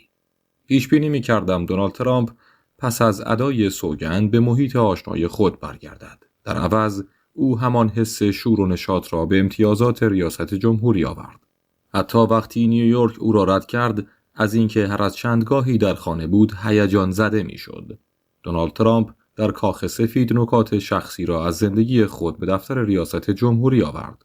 یکی از اتاقها مملو از ظروف مربوط به ریاست جمهوری بود که همه بدون فکر کردن در کنار هم قرار گرفته بودند. گفته می شود که اتاق دیگری جایی بوده که بیل کلینتون با کارآموزش مونیکا لوینسکی در آن رابطه جنسی داشته است. کارکنان پریبوز سعی کردند جلسات را برای حدود ساعت 9 صبح در دفتر برنامه ریزی کنند. در طول سال اولین جلسه روز شروع به عقب رفتن کرد. در حدود ساعت 6:30 بعد از ظهر او معمولاً به طبقه بالا به اتاق خوابش برمیگشت. پس از ماجرای لباس حمام به نظر می رسید که دونالد ترامپ بیشتر به سوی زن همیشگی نسبت به وفاداری اطرافیانش عقب نشینی کند. دستیارانش کاغذها را در جعبه‌های مقوایی حمل می کردند و وقتی از دفتر به محل اقامت می رفت و دوباره برمیگشت یا در سفری می رفت دنبالش می رفتند. ملانیا و بارون دستیاران کاخ سفید گفتند که رئیس جمهور وقتی در اطراف نبود مضطرب می شد. او سعی کرد وظایف دولتی را به دوستانش برون سپاری کند. در برخی مواقع آنها را پروژه‌های ساختمانی می‌دانست که خودش می‌توانست مدیریت کند. ترامپ از سینگر پرسید چرا اینقدر در مسائل اقتصادی محافظه‌کار است اما در مورد حقوق همجنسگرایان معتدل‌تر است. ترامپ با اشاره به جی او پرود، گروه جمهوری خواهان همجنسگرا که از جی او پرود حمایت می‌کرد، گفت همجنسگراها آنها من را دوست دارند. ترامپ اغلب طوری رفتار می‌کرد که انگار پل رایان منبع دیگری از اطلاعات یا زیردستان اوست. رایان در جریان انتخابات 2016 آشکارا از ترامپ انتقاد کرده بود. اولویت ترامپ در ماه‌های اول ریاست جمهوری او تحقق وعده دیرینه جمهوری خواهان برای رفع اوباماکر بود. آنچه ترامپ میشنید یا میخواند اغلب به یک توییت تبدیل میشد که خود میتواند کاتالیزوری برای تغییر سیاست یا پرسنل باشد. کسانی که میخواستند تفکر او را شکل دهند یاد گرفتند چگونه از این موضوع بهره برداری کنند. دونالد ترامپ از گمان زنی در مورد جانشینان احتمالی رینس پریباس به عنوان رئیس دفتر کاخ سفید لذت می‌برد. درست قبل از برکناری پریباس او پرسید آیا جان کلی وزیر امنیت داخلی باید جایگزین او شود یا خیر. ترامپ با اشاره به پسر جیمز مرداک، لاکلان گفت وقتی جیمز قدرت را در دست بگیرد خیلی لیبرال خواهد شد. در تانک مرکز فرماندهی نظامی ملی یکی از مورد احترام ترین فضاهای پنتاگون است. دونالد ترامپ علاقه چندانی به آنچه که او به عنوان سخنرانی کارکنانش می‌دانست نداشت. جیمز متیس و گری کوهن از پیشینه‌های بسیار متفاوتی بودند و به رئیس جمهوری خدمت می‌کردند که اطلاعات کمی در مورد سیاست یا به طور کلی جهان داشت. در نیمه اول سال 2017 دونالد ترامپ نسبت به اکثر مربیان غیر قابل نفوذ باقی ماند. او بر کره شمالی و توانایی‌های هسته‌ای آن متمرکز شد و شورای امنیت ملی خود را مجبور کرد فهرستی از گزینه‌ها را تهیه کند. تمایل او برای پایان دادن به جنگ در افغانستان با فقدان اجماع داخلی در کابینه‌اش مواجه شد. این نقشه نشان می‌دهد که کجای منافع ایالات متحده با منافع اقتصادی و اهمیت اتحادها همپوشانی دارد. کارکنان ترامپ آموختند که برای وادار کردن او به اقدام اغلب باید یک موضوع یا رویداد را از منظری که او ممکن است در سطح شخصی تجربه کند توضیح دهند. پس از آنکه طوفان ماریا پورتوریکو را در نوردید، ترامپ تمایلی به ارائه کمک نداشت تا حدی به دلیل امتناع وی از پذیرش اینکه این جزیره بخشی از ایالات متحده است. شرکت خواهان کمک مالی عظیم فدرال به بخش انرژی منطقه بود. در یک مرحله ترامپ از مشاورانش پرسید چرا آنها نمیتوانند فقط به او کمک کنند تا آنچه را که از یک اهدا کننده بزرگ به ابر PAC خود نیاز دارد دریافت کند. مشاور باب موری به او گفت من برای نفس کشیدن به این نیاز دارم. اگر خاموش میشد احتمالاً زنده نمیماندم. راینز پریباس شکایت کرد که مستقیما به رئیس جمهور ترامپ گزارش خواهد داد. روز بعد یک روز جمعه ترامپ از جان کلی خواست تا رئیس ستاد شود. یک هفته پس از تصدی او توجه ملی به شارلوتسویل ویرجینیا پس از اینکه یک برتری طلب سفیدپوست با ماشین خود به سمت معترضی رانندگی کرد و هدرهی را کشت، معطوف شد. راب پورتر مسئول کارکنان به ترامپ پیشنهاد کرد که بیشتر در مورد تاریخ به طور عمومی صحبت کنید. او گفت که ترامپ کلمه میراث را دوست داشت و می‌خواست از آن استفاده کند. استیو بنن نقش خود را تا حدی به عنوان فرستاده بین ترامپ و پایگاه راستگرای او می‌دانست. پس از واکنش ترامپ به شارلوتسویل، منتقدان او بر این رابطه تمرکز کردند. او با نامه استعفای خود از کاخ سفید استعفا داد، اما تا پس از بازگشت از سفرش به نیوجرسی آن را به ترامپ نداد. محدودیت‌های کلی در مورد دسترسی آزاد و نفوذی که ایوانکا دختر ترامپ و دامادش به عنوان کارمندان ارشد از آن برخوردار بودند بسیار مهم بود. ترامپ مکرراً به کلی و دیگر دستیارانش میگفت که مشتاق دیدن جارد و ایوانکا از کاخ سفید است. ایوانکا و جرد کوشنر علیرغم قوانین موجود و باورهای ضد خویشاوندی استخدام شدند. آنها به طور فعال در برخی از موفقیت‌های میراث قابل توجه ترامپ در سیاست شرکت داشتند، حتی اگر به ترامپ علاقه نداشتند. در نتیجه آنها داخل کاخ سفید مداخله‌گر و مسلط دیده می‌شدند. کوشنر و ایوانکا به عنوان واسطه در کاخ سفید شناخته شدند. کلی و دیگران آنها را زوج سلطنتی نزد همکارانشان می‌نامیدند، در حالی که در بخش شرقی آنها به عنوان کارآموز شناخته می‌شدند. زمانی که بنن بیرون رانده شد، کوشنر با خوشحالی گفت: دیدی که من دم بنن را بریدم؟ بزرگترین مجری برنامه. نحوه مدیریت برنامه اوباما برای تعلیق اخراج مهاجران غیرقانونی که در کودکی وارد ایالات متحده شده بودند، کاخ سفید دونالد ترامپ را تقسیم کرد. ترامپ در مناسبت‌های مختلف در کنار افراد هر جناح قرار گرفت، بسته به اینکه در هر لحظه چه کسی با او صحبت می‌کرد. در حالی که فکر می‌کرد در مورد این موضوع چه باید بکند، از دستیاران پرسید: چگونه از این موضوع خلاص شوم؟ رهبران حزب یک لایحه مالیاتی را در اولویت قرار دادند که در نهایت برای کاهش نرخ‌های فردی و مشارکتی بیشتر نتیجه داد. ترامپ به سختی درگیر جزئیات میشد، اما با هوشیاری بر نام تجاری کاهش مالیات تمرکز کرد.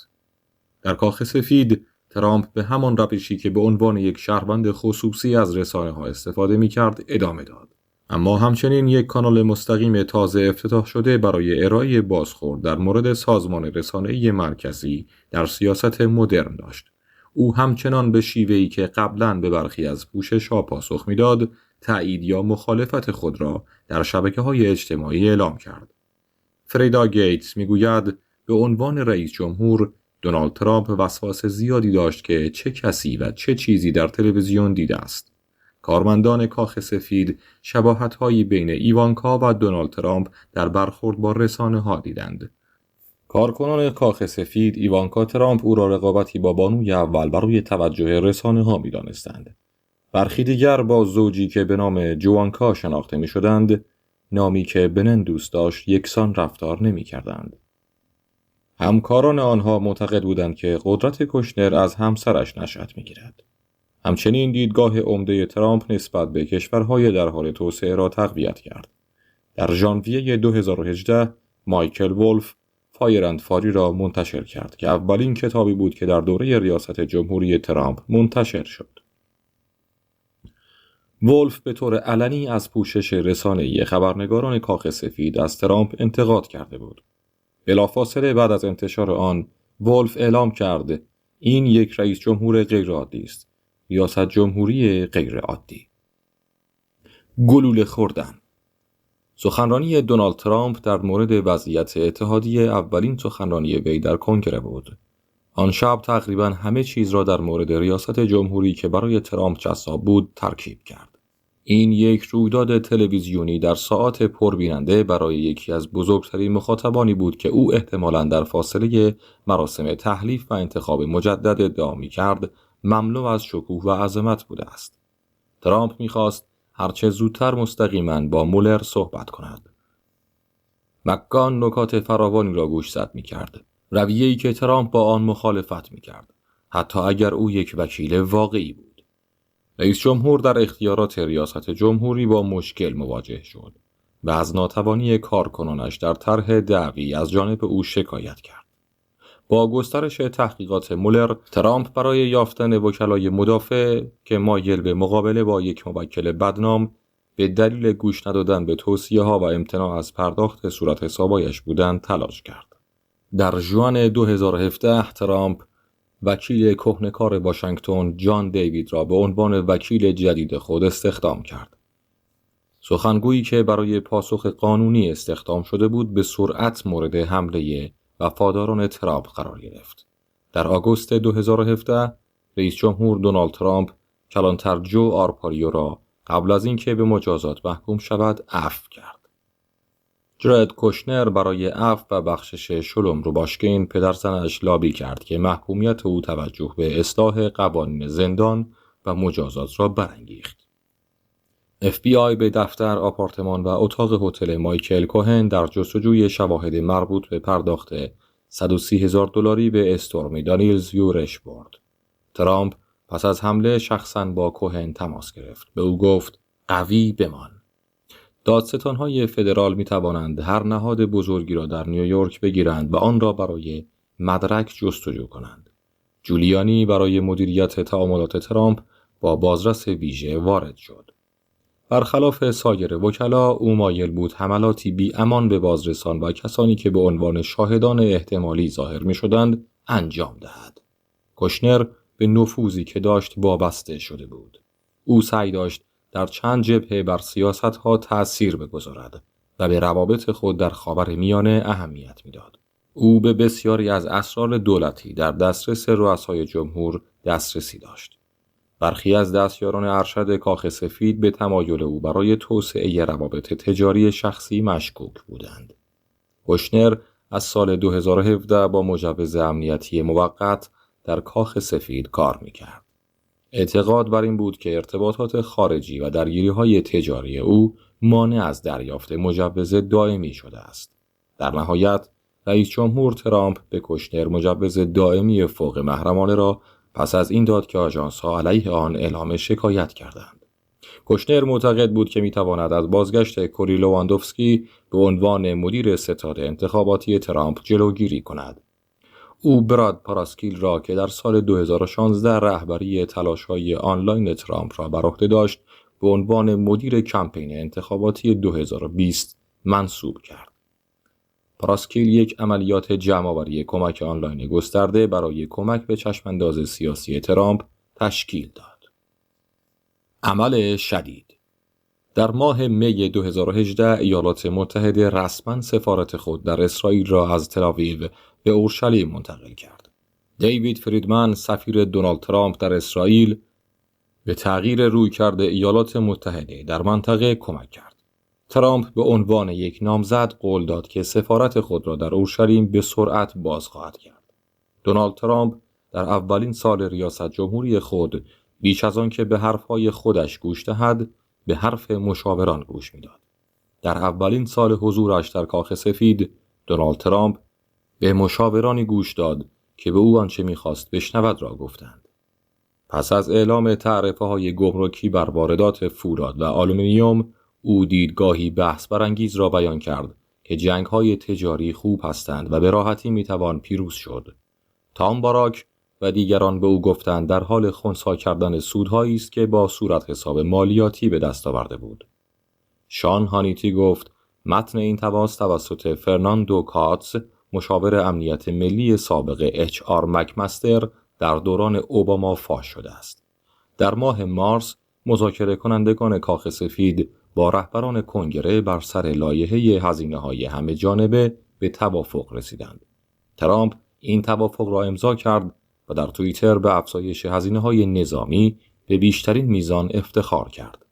اما روز بعد در فاکس اند فرندز، پیت هگز، حامی ترامپ، این لایحه را محکوم کرد و آن را خیانت به پایگاه ترامپ دانست. کوشنر خشم ترامپ را از نیلسن که او را برای شغل قدیمیش که سنا تایید کرده بود تحریک کرد. ترامپ پشت سرش و جلوی سایر اعضای کابینه او را مورد سرزنش قرار داد. برخی از مأموران مرزی استفاده از دستگاهی را پیشنهاد کردند که قادر به انتشار گرما یا صداهای بلندی است که به گوش مهاجران آسیب می‌رساند. کریستی نیلسن وزیر امنیت داخلی یادداشتی را برای پایان دادن به این کار امضا کرد، اما برای اطمینان از اینکه خانواده‌ها در کنار هم نگه داشته می‌شوند کاری انجام نداد. ترامپ از لحظاتی لذت می‌برد که انگیزه‌های خود را بر اعتراض کارشناسان وارد می‌کرد. او قبلاً در سال 2018 تهدیدهای خود مبنی بر خروج ایالات متحده از توافق جهانی به محدود کردن برنامه هسته‌ای ایران را دنبال کرده بود.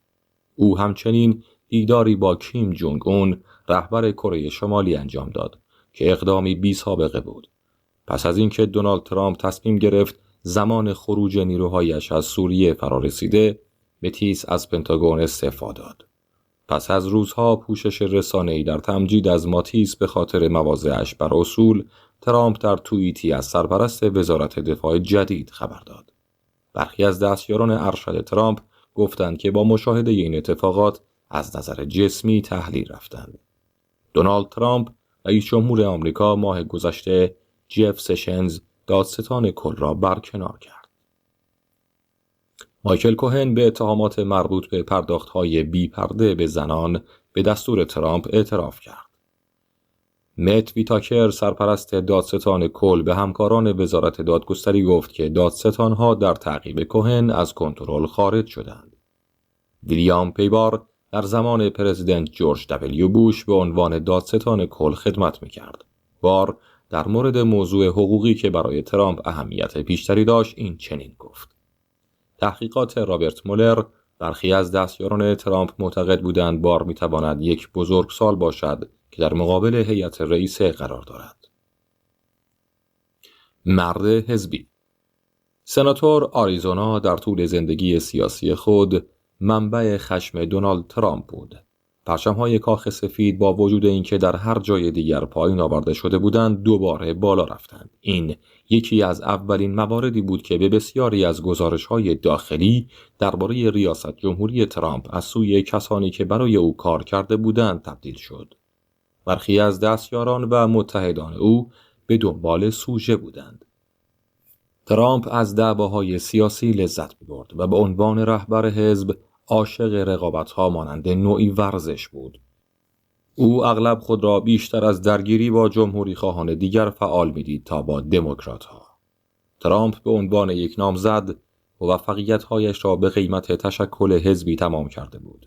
در حال حاضر از برخی جهات او تشکیلات خاص خودش را داشت. تلاش‌های جان کلی برای ایجاد نظم در کاخ سفید پرهرج و مرج برای مدتی جواب داد، اما فهرستی از دشمنانی را تهیه کرد که شرایط را ترجیح می‌دادند، از جمله مردی که او را استخدام کرده بود. مخالفان او با نزدیک شدن به انتخابات میاندوره‌ای خواستار تغییر رئیس ستاد بودند. نیک آیرز به عنوان رئیس دفتر مایک پنس معاون رئیس جمهور خدمت می‌کرد. آیرز به ترامپ گفت که این کار را انجام خواهد داد، اما برنامه‌ای دارد که می‌خواهد برای تغییرات کارکنان و فرایند موافقت کند.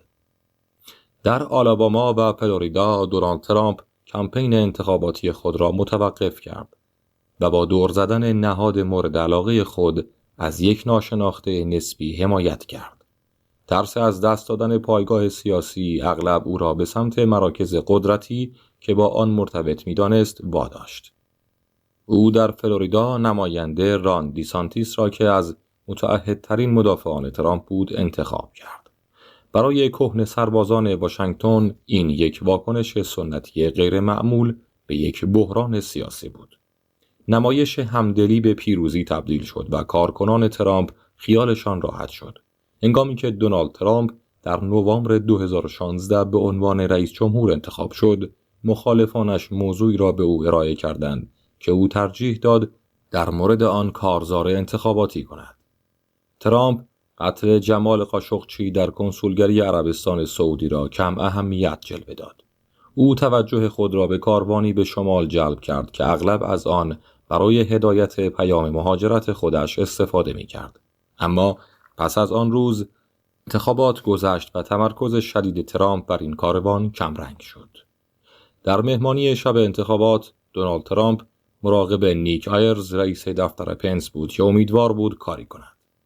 تسلط دموکرات‌ها بر مجلس نمایندگان باعث کاهش نفوذ جمهوری خواهان شد و دموکرات‌ها به زودی روند انتخاب نامزد خود را برای به چالش کشیدن ترامپ در سال 2020 آغاز خواهند کرد. معاون کلی قبل از اینکه سرویس مخفی تصمیم خود را در مورد ایمنی پرواز اعلام کند، سایر مقامات را از تصمیم مبنی بر عدم پرواز ترامپ به پاریس آگاه کرد. ترامپ وقتی دید که چگونه سفرش پوشش داده می شود، بر سر کارمندان فریاد زد و از اینکه این تصمیم برای او گرفته شده شکایت کرد. نیک آیرز موارد بسیار زیادی را دیده بود که در آن دونالد ترامپ افراد را در مطبوعات وارد می کرد. او تصمیم گرفت اجازه ندهد یکی از آنها شود. دیدار آیرز و ترامپ صمیمانه بود، اما کوشنر که معتقد بود آیرز در نهایت خم خواهد شد، متعجب به نظر می رسید. چند نفری که با او صحبت کردند گفتند او ترامپ را یک فاشیست توصیف کرد که علاقه‌ای به تاریخ یا جغرافیا ندارد. او می‌خواست مرز ایالات متحده و مکزیک را ببندد و حتی با مکزیک تجارت کند. او گفت پس الان تقصیر من است و آیزر را به خاطر ناتوانی آنها در ورود به کشور مقصر دانست. سخت‌تر از بقیه. رودی جولیانی در سال 2018 به تیم حقوقی دونالد ترامپ پیوست که تحقیقات بازپرس ویژه را انجام میداد. او در هر مرحله به تحقیقات حمله می‌کرد و با بازرسان درگیری داشت و سعی می‌کرد شاهدان را کمرنگ و تضعیف کند. برای اکثر کسانی که در دولت ترامپ کار می‌کردند، جولیانی اغلب در بهترین حالت منبع آزار و در بدترین حالت هشدار بود. تحقیقات جولیانی از یک شرکت گاز اوکراینی علیرغم داشتن تجربه کمی مرتبط، هزاران دلار غرامت را از پسر جو بایدن دریافت کرد. وزارت امور خارجه گفت که این یک زدوبند آشکار است، اما جولیانی موفق شد هدف جدیدی را برای تهاجمی ترین سرسپردگان ترامپ در خارج از کاخ سفید ایجاد کند. کمپین فشار جولیانی فراتر از پیشبرد دیدگاه‌های تثبیت شده ترامپ در زمینه سیاست خارجی بود و چهره‌های مختلف کاخ سفید و وزارت خارجه را نگران کرد. جان بولتون که جانشین اچ.آر. مکمستر به عنوان مشاور امنیت ملی شد، جولیانی را نارنجک دستی توصیف کرد که همه را منفجر می‌کند. گزارش مولر به دادستان کل بار که یادداشتی ناخواسته بود مبنی بر عدم وجود مانع مشروع در پرونده قضایی علیه رئیس جمهور ارسال شد. بار استفاده ترامپ از عبارت شکار جادوگر را برای توصیف تحقیقاتی که در دوران ریاست جمهوری او غالب شده بود تایید کرد. وزیر کارکنان کاخ سفید تلاش کرد مکگان را وادار کند داستانی را که درباره ترامپ و روسیه منتشر کرده تکذیب کند. مولر مجبور شد یکی از مقامات ارشد FBI را که بر روی این پرونده کار می‌کرد و با یک وکیل FBI درگیر در تحقیقات بود برکنار کند. شاخه‌های اصلی تحقیقات مولر کیفرخواست‌هایی بود که ادعای توطئه بین کمپین انتخاباتی و روسیه نداشت. استون با 7 اتهام روبرو شد. 5 مورد به دلیل اظهارات نادرست از جمله دروغگویی به کنگره. مایکل کوهن در تلاشی به زندان بازگردانده شد تا مانع از گفتگوی او در مورد معاملاتش با ترامپ در خاطرات کامل قبل از روز انتخابات 2020 شود. ترامپ به دستگاه امنیت ملی در دولت خود با بدگمانی و بی‌اعتمادی می‌نگریست. جان کلی سعی کرد از انتقال اطلاعات به طبقه بالا به رئیس جمهور جلوگیری کند. برخی نتایج شوم در رفتار ترامپ دیدند، در حالی که برخی دیگر معتقد بودند او با رشد عاطفی یک نوجوان 12 ساله عمل می‌کند. بیزاری ترامپ از تعارضات بین فردی به این معنی بود که او با جلسات توجیهی خود سختگیرانه رفتار می‌کرد. موضوعاتی که می‌توانند با فرستادن ترامپ جلسه توجیهی را از مسیر خارج کنند. گاهی اوقات جلسات توجیهی تاریک و به سرعت تمام می‌شد، زیرا ترامپ بین زبان خصمانه و نگرانی در مورد زیانها متزلزل بود. در ماه ژوئن او اولین رئیس جمهور آمریکا بود که به کره شمالی سفر می‌کرد. جان بولتون مشاور ارشد سیاست خارجی او ایده های بلند پروازانه دیگری برای آن سال داشت. بولتون با این ایده مخالفت کرد و در نهایت مجبور به ترک کاخ سفید شد. بولتون گفت که قبلا استعفا داده است. رسوایی اوکراین با هر رسوایی دیگری در دوران ریاست جمهوری ترامپ متفاوت بود. ادعای افشاگر از نظر دموکرات‌ها این بود که ترامپ از یک خط عبور کرده است. در اوایل سال 2019 رشید طلیب فراخوانی مبنی بر استیضاح این لعنتی را صادر کرد، اما هرگز به جایی نرسید. ترامپ در خلوت از پلوسی به عنوان همون زنه یاد کرد و به احیای ممنوعیت سلاح‌های تهاجمی ابراز کرد، اما به سرعت نگران از دست دادن حمایت محافظه‌کاران شد. یک ضربه و اخراج. آنها در مورد سیاست، خط مشی و رویدادهای مختلف خارج از دفتر ریاست جمهوری بحث کردند. پنس از نهار استفاده می‌کرد تا خود را به منبعی مکرر برای مشاوره و گوش دادن صبورانه تبدیل کند. آزمایش وفاداری پنس برای ترامپ به چیزی شبیه به یک بازی در حال انجام تبدیل شده بود. جیل استاین از نیویورک تایمز پرسید آیا نیکی هیلی می‌تواند بدبینی‌ها نسبت به آقای ترامپ را که به نظر می‌رسد گریبانگیر بسیاری از زنان میانه‌رو و جمهوری خواه است کم کند؟ برخی از دستیاران فکر می‌کردند جرد کوشنر علاقه به جایگزینی مایک پنس با هیلی را افزایش می‌دهد. او در توییتی نوشت کارولینای جنوبی، کارولینای شمالی، جورجیا و آلاباما به احتمال زیاد سخت‌تر از حد انتظار ضربه خواهند خورد. ترامپ اغلب در انظار عمومی از کوشنر سخن می‌گفت، اما به طور خصوصی او را مسخره می‌کرد و او را بی خطر و بی خبر می‌دانست. رفتار او با دستیارانش برای کسانی که از آن مطلع شدند عجیب بود. تا اواسط سال 2019 پرزیدنت ترامپ بیشتر از هر 5 رئیس جمهوری که قبل از او بودند شاهد خروج کابینه اصلی خود بود. بسیاری از اعضای دولت به سمت حذف ترامپ از آنچه یکی از مقامات سابق کابینه آن را ایده‌های پرمغز می‌خواند و مدیریت رفتارش تغییر جهت دادن بود. او همه موشک‌ها را موشک‌های میهن دوستانه توصیف کرد و متوجه نبود که آنها نوعی خاص از سیستم تسلیحاتی هستند. دیگران تعجب کردند آیا او فکر می‌کند که منشی شخصیش برت ژیروآر یکی از اعضای ارتش است. ترامپ پس از 2.5 سال معاون رئیس دفتر خود کیتی والش را برکنار کرد. مقامات کاخ سفید سعی کردند خبرنگاران را به جای خود ترامپ مقصر نشان دهند. میک مولینی مدیر بودجه کاخ سفید به عنوان یک موش آزمایشگاهی برای سنجش واکنش به اظهاراتش در مورد اوکراین استفاده شد. دستیاران کاخ سفید می‌دانستند که در پوشش مطبوعاتی با محوریت ترامپ بهایی خواهند پرداخت. نشست G7 معمولاً صدها مقام دولتی و رسانه را به خود جلب کرد. اولیویا اوبراین به رابطه عجیب دونالد ترامپ با رجب طیب اردوغان رئیس جمهور ترکیه نگاه می‌کند. او می‌گوید رئیس جمهور در نامه‌ای به اردوغان توضیح داد که چرا ایالات متحده نفت را از بهره برداری از یک منطقه مرزی مهم استراتژیک دور نگه می‌دارد.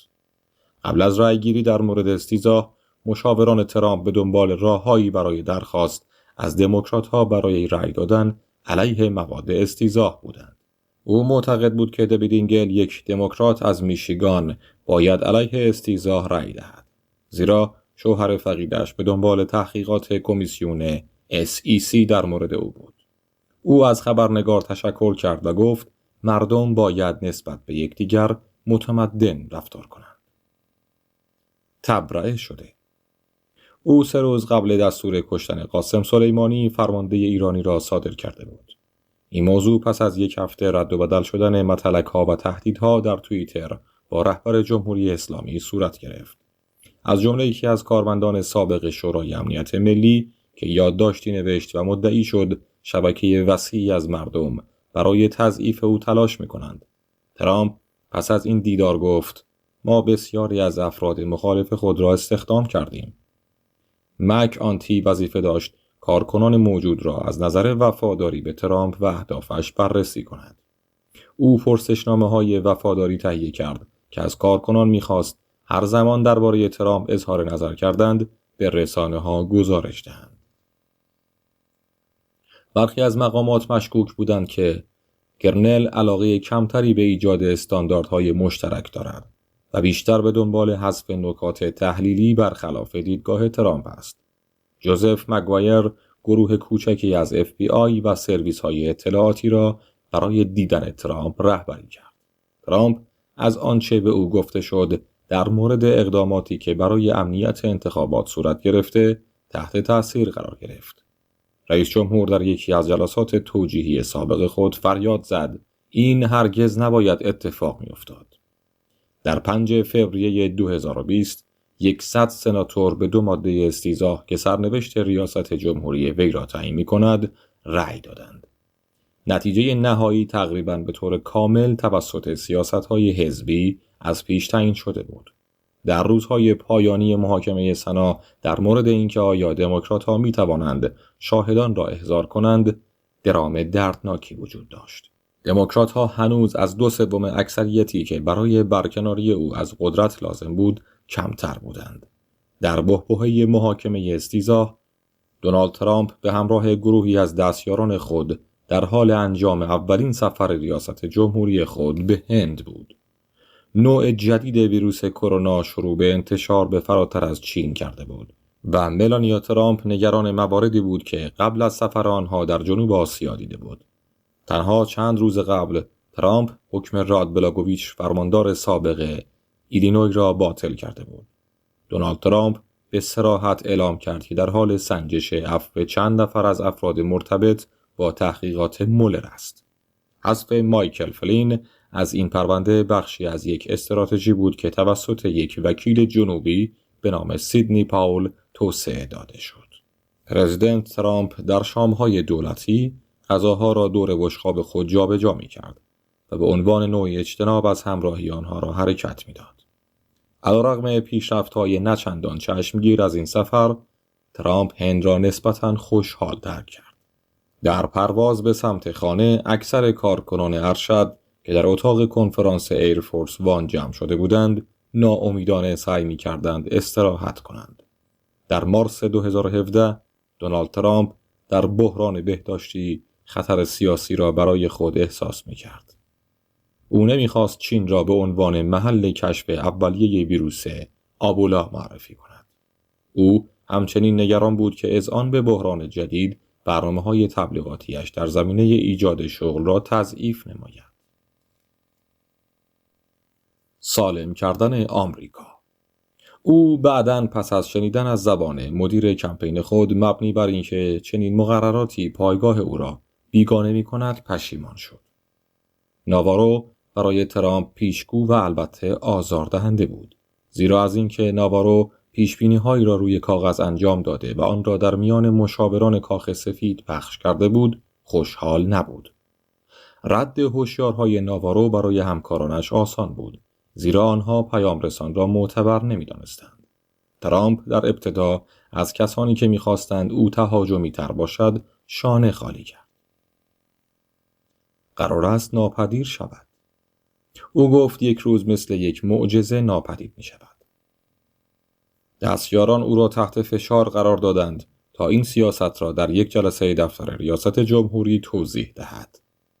او به ایالت واشنگتن سفر کرد، جایی که اولین مورد ویروس در ایالات متحده کشف شد.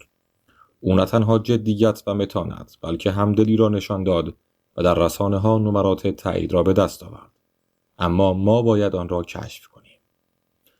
مدیوز به همکارانش گفت او عمدن اطلاعات بدی را به دستیاران می‌گفت تا ببیند آیا عمومی می‌شود یا خیر. او با اشتیاق به نفع ترامپ بازی می‌کرد و در عین حال از اطرافیانش در خارج از کاخ سفید شکایت می‌کرد که بیش از آنچه او می‌دانست ناکارآمد بودند.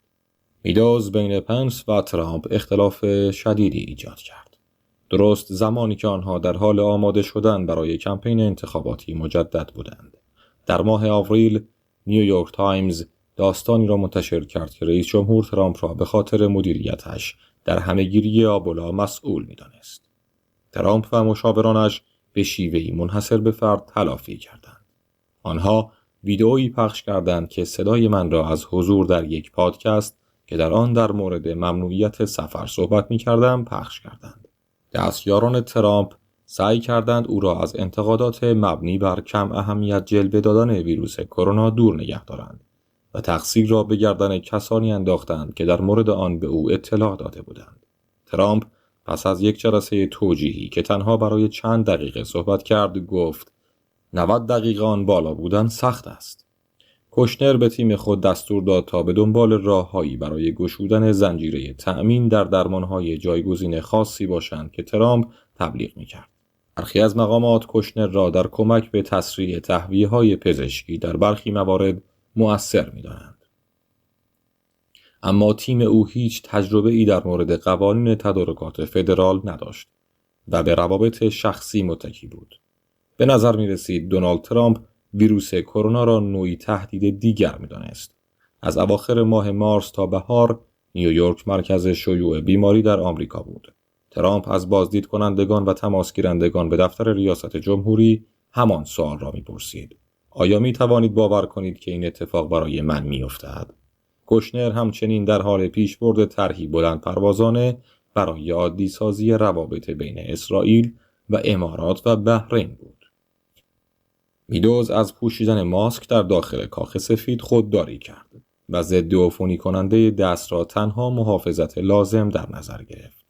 او جلسات را در رابطه با ویروس که پنس در آن عضویت نداشت برگزار کرد و کارشناسان بهداشت عمومی را به عنوان گمراهان مورد تمسخر قرار داد. میدوز تلاش کرد تا میلیون‌ها کارت نقدی برای داروهای تجویزی در اختیار خانواده‌های آمریکایی قرار دهد. ترامپ از مدت‌ها قبل از صنعت داروسازی بیزار بود. عملیات وارپ اسپید پول را مستقیما در اختیار شرکت‌های داروسازی قرار داد. این امر کاخ سفید را به دلیل تواناییشان در ارائه واکسن کرونا در معرض خطر قرار داد. تقسیم و تسخیر. بیل بار مایل بود با دونالد ترامپ مقابله کند و با او وارد بحث شود. درد غیرقابل تصور انسانی و اقتصادی به چشم ترامپ رسیده بود، اما او تمایلی به تعدیل رفتار خود نداشت. بار به ترامپ هشدار داد که اکنون در مسیر شکست در انتخابات است.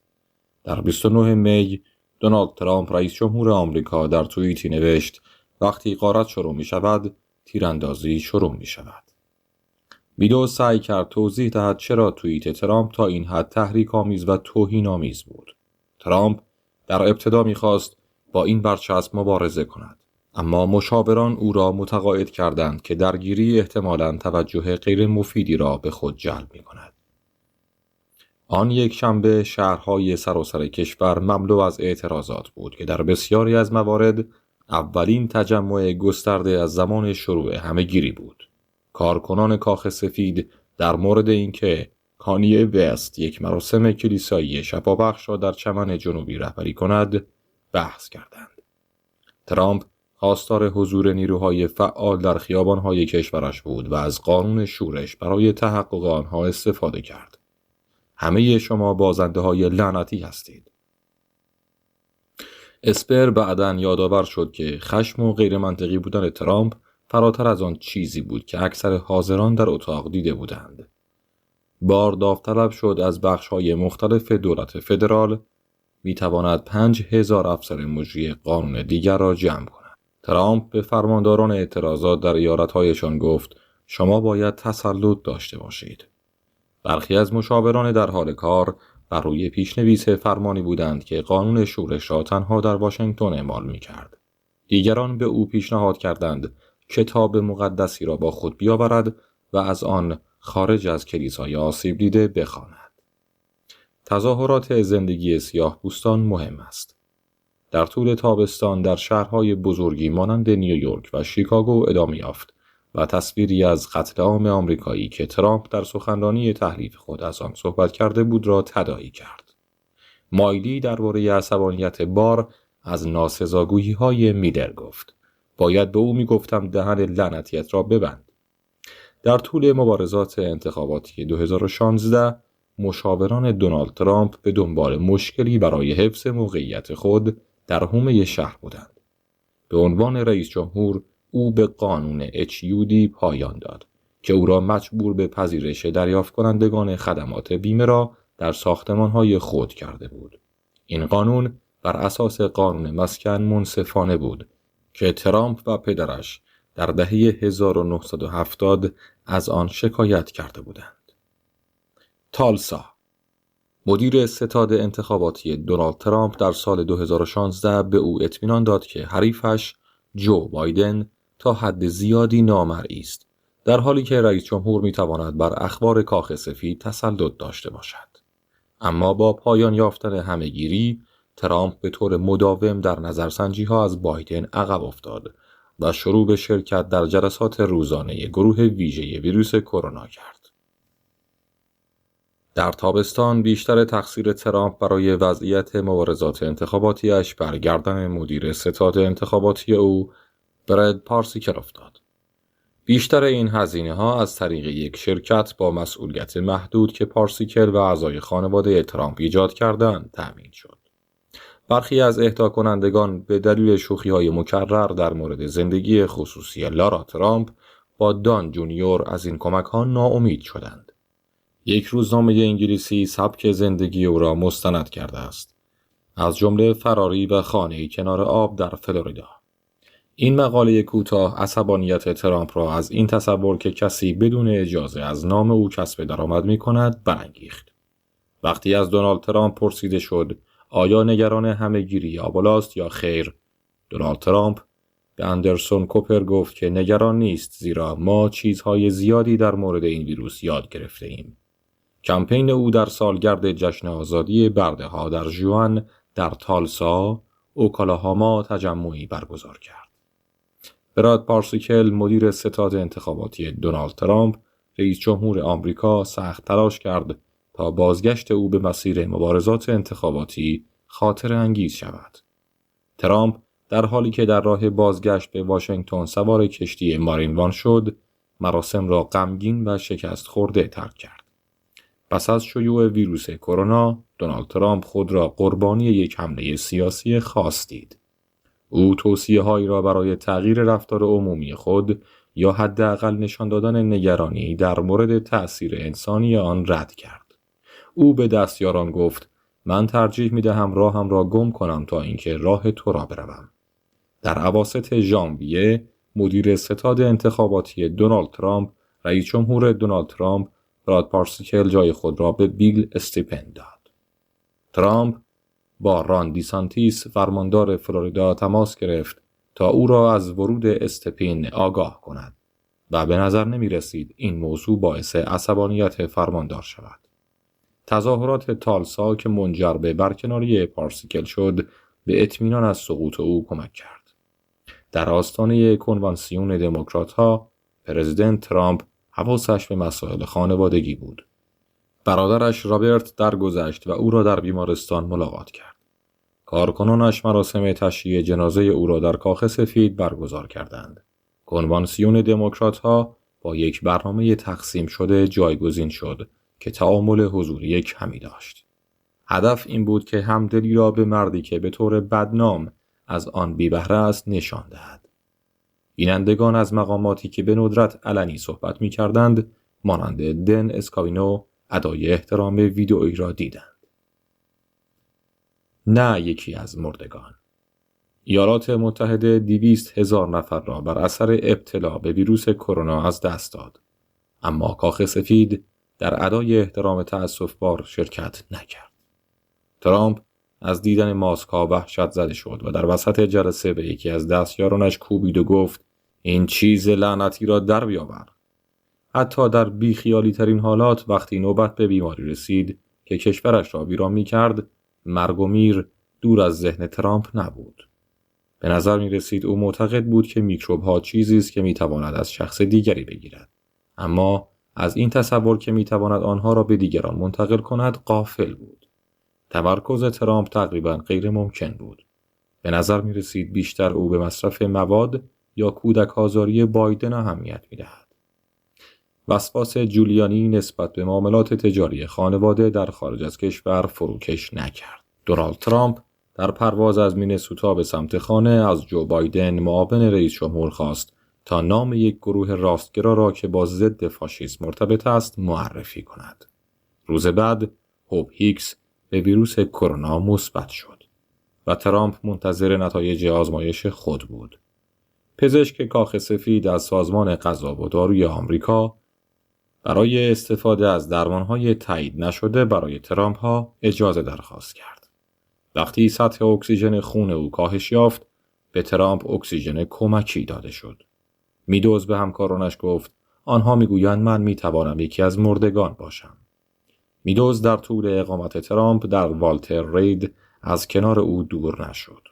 یک مقام ارشد دولت گفت او کارهای زیادی برای انجام دادن در نقش رئیس ستاد دارد و در حال انجام آن است.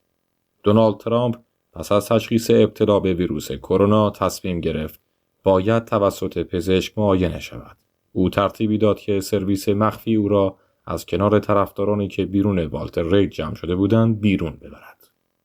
ترامپ به دستیارانی که او را دل سرد کردند گفت آنها باید ببینند من کاملا برگشتم. من این را شکست دادم. علیرغم هرج و مرجی که از کاخ سفید نشأت می گرفت، ترامپ طوری عمل کرد که گویی انتخاب مجدد او مورد تردید نبود. ترامپ هرگز برنامه‌ای برای دور دوم تعیین نکرده بود و تلاش می‌کرد تا بر آنچه که واقعاً انجام داده تمرکز کند. او ماه‌ها به طور علنی اصرار داشت که قرار است انتخابات از او دزدیده شود. مارک میلی و دیگر مقامات امنیت ملی آخر هفته را از قبل با مجریان تلویزیون گفتگو کردند. آنها می‌خواستند از امنیت انتخابات آگاه باشند و ارتش هیچ نقشی در اتفاقاتی که ممکن است پس از بسته شدن رأیگیری رخ دهد نداشته باشد. پسران ارشد ترامپ به وضوح از خبر پیروزی بایدن در آریزونا متزلزل شدند. ترامپ با فریاد گفت وقتی آماده رفتن روی سکو شوم روی سکو خواهم رفت. آنها منتظر من خواهند بود.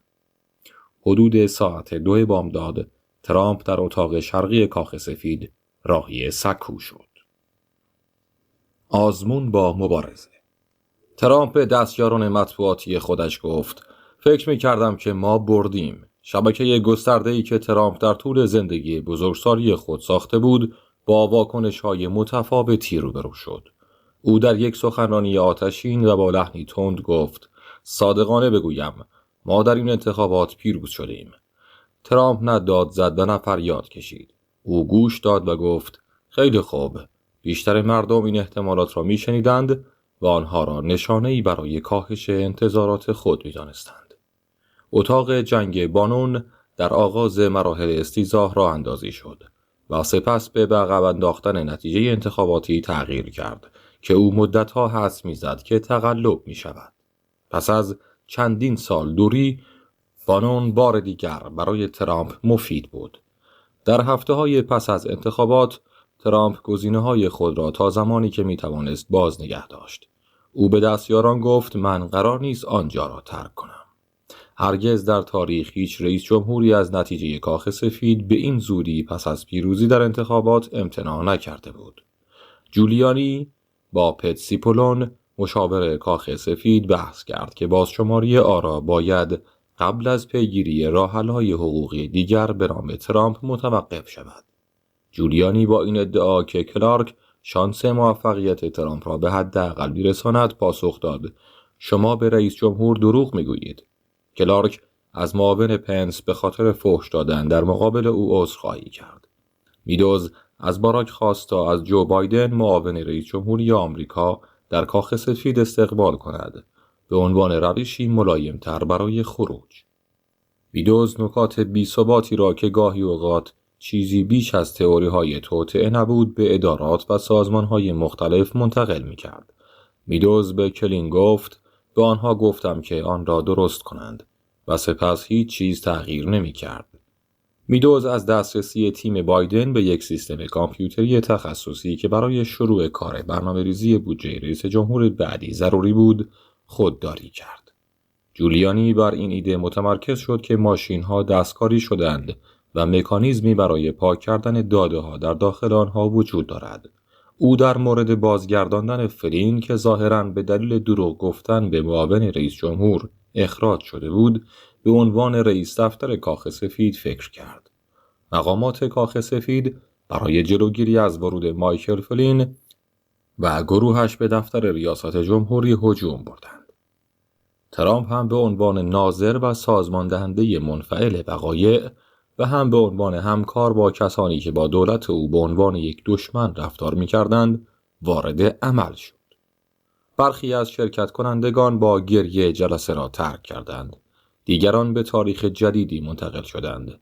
6 ژانویه 2021. دستیاران پنس مشکوک بودند که کالین پاول وزیر امور خارجه سابق آمریکا به دنبال فرصتی برای ارائه اسناد قانونی رو در رو به او بود. برخی از دستیاران پنس معاون رئیس جمهور را شبیه زندانی سیاسی می‌دانستند که ترامپ در تلاش بود او را بشکند. این واسطه کلیوارد اخیراً به انتخاب کنندگان احتمالی ترامپ پیوسته بود. پس از 3 نوامبر منافع دونالد ترامپ و دیوید پردو شروع به اختلاف کردند. ترامپ می‌خواست هم پردو و هم لوفلر از طرف او مداخله کنند. مقامات جمهوری خواه از فعالانی که در جورجیا بودند شنیدند که ادعاهای ترامپ مبنی بر تقلب گسترده به گوش رای دهندگان رسیده است. او از وزارت دادگستری می‌خواست که مستقیماً به دیوان عالی گزارشی ارسال کند که نتایج را به چالش بکشد. گره‌های شبکه سیاسی ترامپ در نقطه‌ای از هم پاشیدند که آنها معتقد بودند می‌توانند سیستم را منحرف کنند. صدور گواهینامه آرای الکترال کالج، قانون شمارش انتخابات و 12مین متمم قانون اساسی نشان می‌دهد که نقش معاون رئیس جمهور در حوادث 6 ژانویه کاملاً تشریفاتی بوده است. گواهینامه‌های ارسال شده توسط ایالت‌ها که رای دهندگان آنها را معرفی می‌کند باید باز و جمع‌آوری شود. اگر اختلافات حل نشد انتخابات به مجلس نمایندگان فرستاده می‌شود. نتیجه گیری: دومین محاکمه استیضاح ترامپ به اتهام تشویق به شورش تقریباً 3 هفته پس از خروج او از قدرت آغاز شد. مدیران استیضاح دموکرات مجلس گزارش مفصلی از اقدامات ترامپ قبل از شورش 6 ژانویه ارائه کردند. این بار 7 جمهوری خواه به استیضاح رأی دادند. مک‌کانل ایده انجام این کار را باز گذاشت.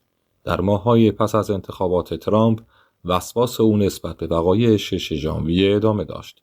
چندین مقام سابق کاخ سفید از اجرای احضاریه‌های کنگره خودداری کردند. او تقریباً از این موضوع گیج شده بود. مثل همیشه پولجویی ترامپ در رفتار و تصمیمات او نقش داشت. ترامپ از این ایده خوشش آمد و نویسندگان محافظه‌کار را تشویق کرد تا آن را با صدای خود به اشتراک بگذارند. پسرش دان یک شرکت انتشاراتی راه اندازی کرد و جارد کوشنر صندوق سرمایه‌گذاری چند میلیارد دلاری تأسیس کرد. در ماه اکتبر ترامپ اعلام کرد که شبکه اجتماعی خود را به عنوان بخشی از ادغام با یک شرکت راه اندازی خواهد کرد. مکانیسم تأمین مالی جرقه تحقیقات SEC را قبل از راه اندازی این پلتفرم انجام داد. در دوران ریاست جمهوری او برخی از مشاوران ترامپ در مورد این واقعیت که دفتر او را از پیگرد قانونی محافظت می‌کند علنی بودند. او ترامپی ساخته بود که از روال جهانی غافل بود. رئیس جمهور همچنین سعی کرد داستان‌های گفته شده از دوران ریاست جمهوری خود را مدیریت کند. او انگشت اتهامش را به سمت مردم چرخاند. ترامپ در مورد آشپز سابق کاخ سفید دانی اسپوزیتو گفت منظورم این است که او وحشی بود. نام مستعار جدید ترامپ برای میچ مک‌کانل رهبریت اکثر سنا کلاغ پیر آشغال بود. اگر مجبور بودید دوباره این کار را انجام دهید آیا آن را انجام می دادید؟ ترامپ از نامزدی برای ریاست جمهوری گفت. رومانو در پاسخ گفت من دوستان ثروتمند زیادی دارم و هیچ کس نمی داند آنها چه کسانی هستند. وقتی برای اولین بار با ترامپ در ماه ژانویه در مارالاگو مصاحبه کردم به نظر می رسید او در حال عقب نشینی است. او تلاش کرد تا RNC را وادار کند بودجه ممیزی انتخابات آریزونا را تأمین کند اما شکست خورد. وقتی از او پرسیدم چرا به سیدنی پاول اعتماد دارد برافروخته شد انگار اعتبار سیدنی برایش مهم بود. ترامپ در پاسخ به سوالی درباره وقایع 6 ژانویه گفت من جلسه داشتم. من تلویزیون نگاه نمی کردم. آن روز او با اکراه موافقت کرد که برای عکسبرداری و بازدید از یک ایستگاه پلیس منهتن برود و یک نسخه خلاصه شده از آن آدرس تجمع را ارائه داد. جورج دبلیو بوش رئیس جمهور سابق افراط‌گرایی داخلی و نیروهای بدخواه در عراق را محکوم کرد. دونالد ترامپ گفت که بوش به عنوان رئیس جمهور در مورد افغانستان کار وحشتناکی انجام داد. ترامپ رئیس جمهور آمریکا درباره ژنرال مارک میلی میگوید 2 مارک میلی وجود دارد. مارک میلی برای من خوب بود. او نابغه نبود اما خوب بود. عکسبرداری کاخ سفید در مقابل کلیسای سنت جان در میان تظاهرات جان سیاهان مهم است برگزار شد. او این کشور را به عنوان موقعیت وسیع و بزرگ، یک قطعه زمین بزرگ با جمعیت زیاد توصیف کرد. ترامپ از کوری لواندوفسکی مدیر کمپین زمانی خود تمجید کرد و گفت که هوپ هیکس فوق‌العاده بود. او نسبت به مایک پنس که زمانی میگفت میتوانست توماس جفرسون یا مایک پنس باشد کمتر دفاع کرد. احزاب بر اساس سطح تحصیلات، فرهنگ، جغرافیای شهری در مقابل برون شهری به جای تقسیم بندی های قدیمی مذهبی یا ایدئولوژی شروع به دسته‌بندی کردند. کتاب اول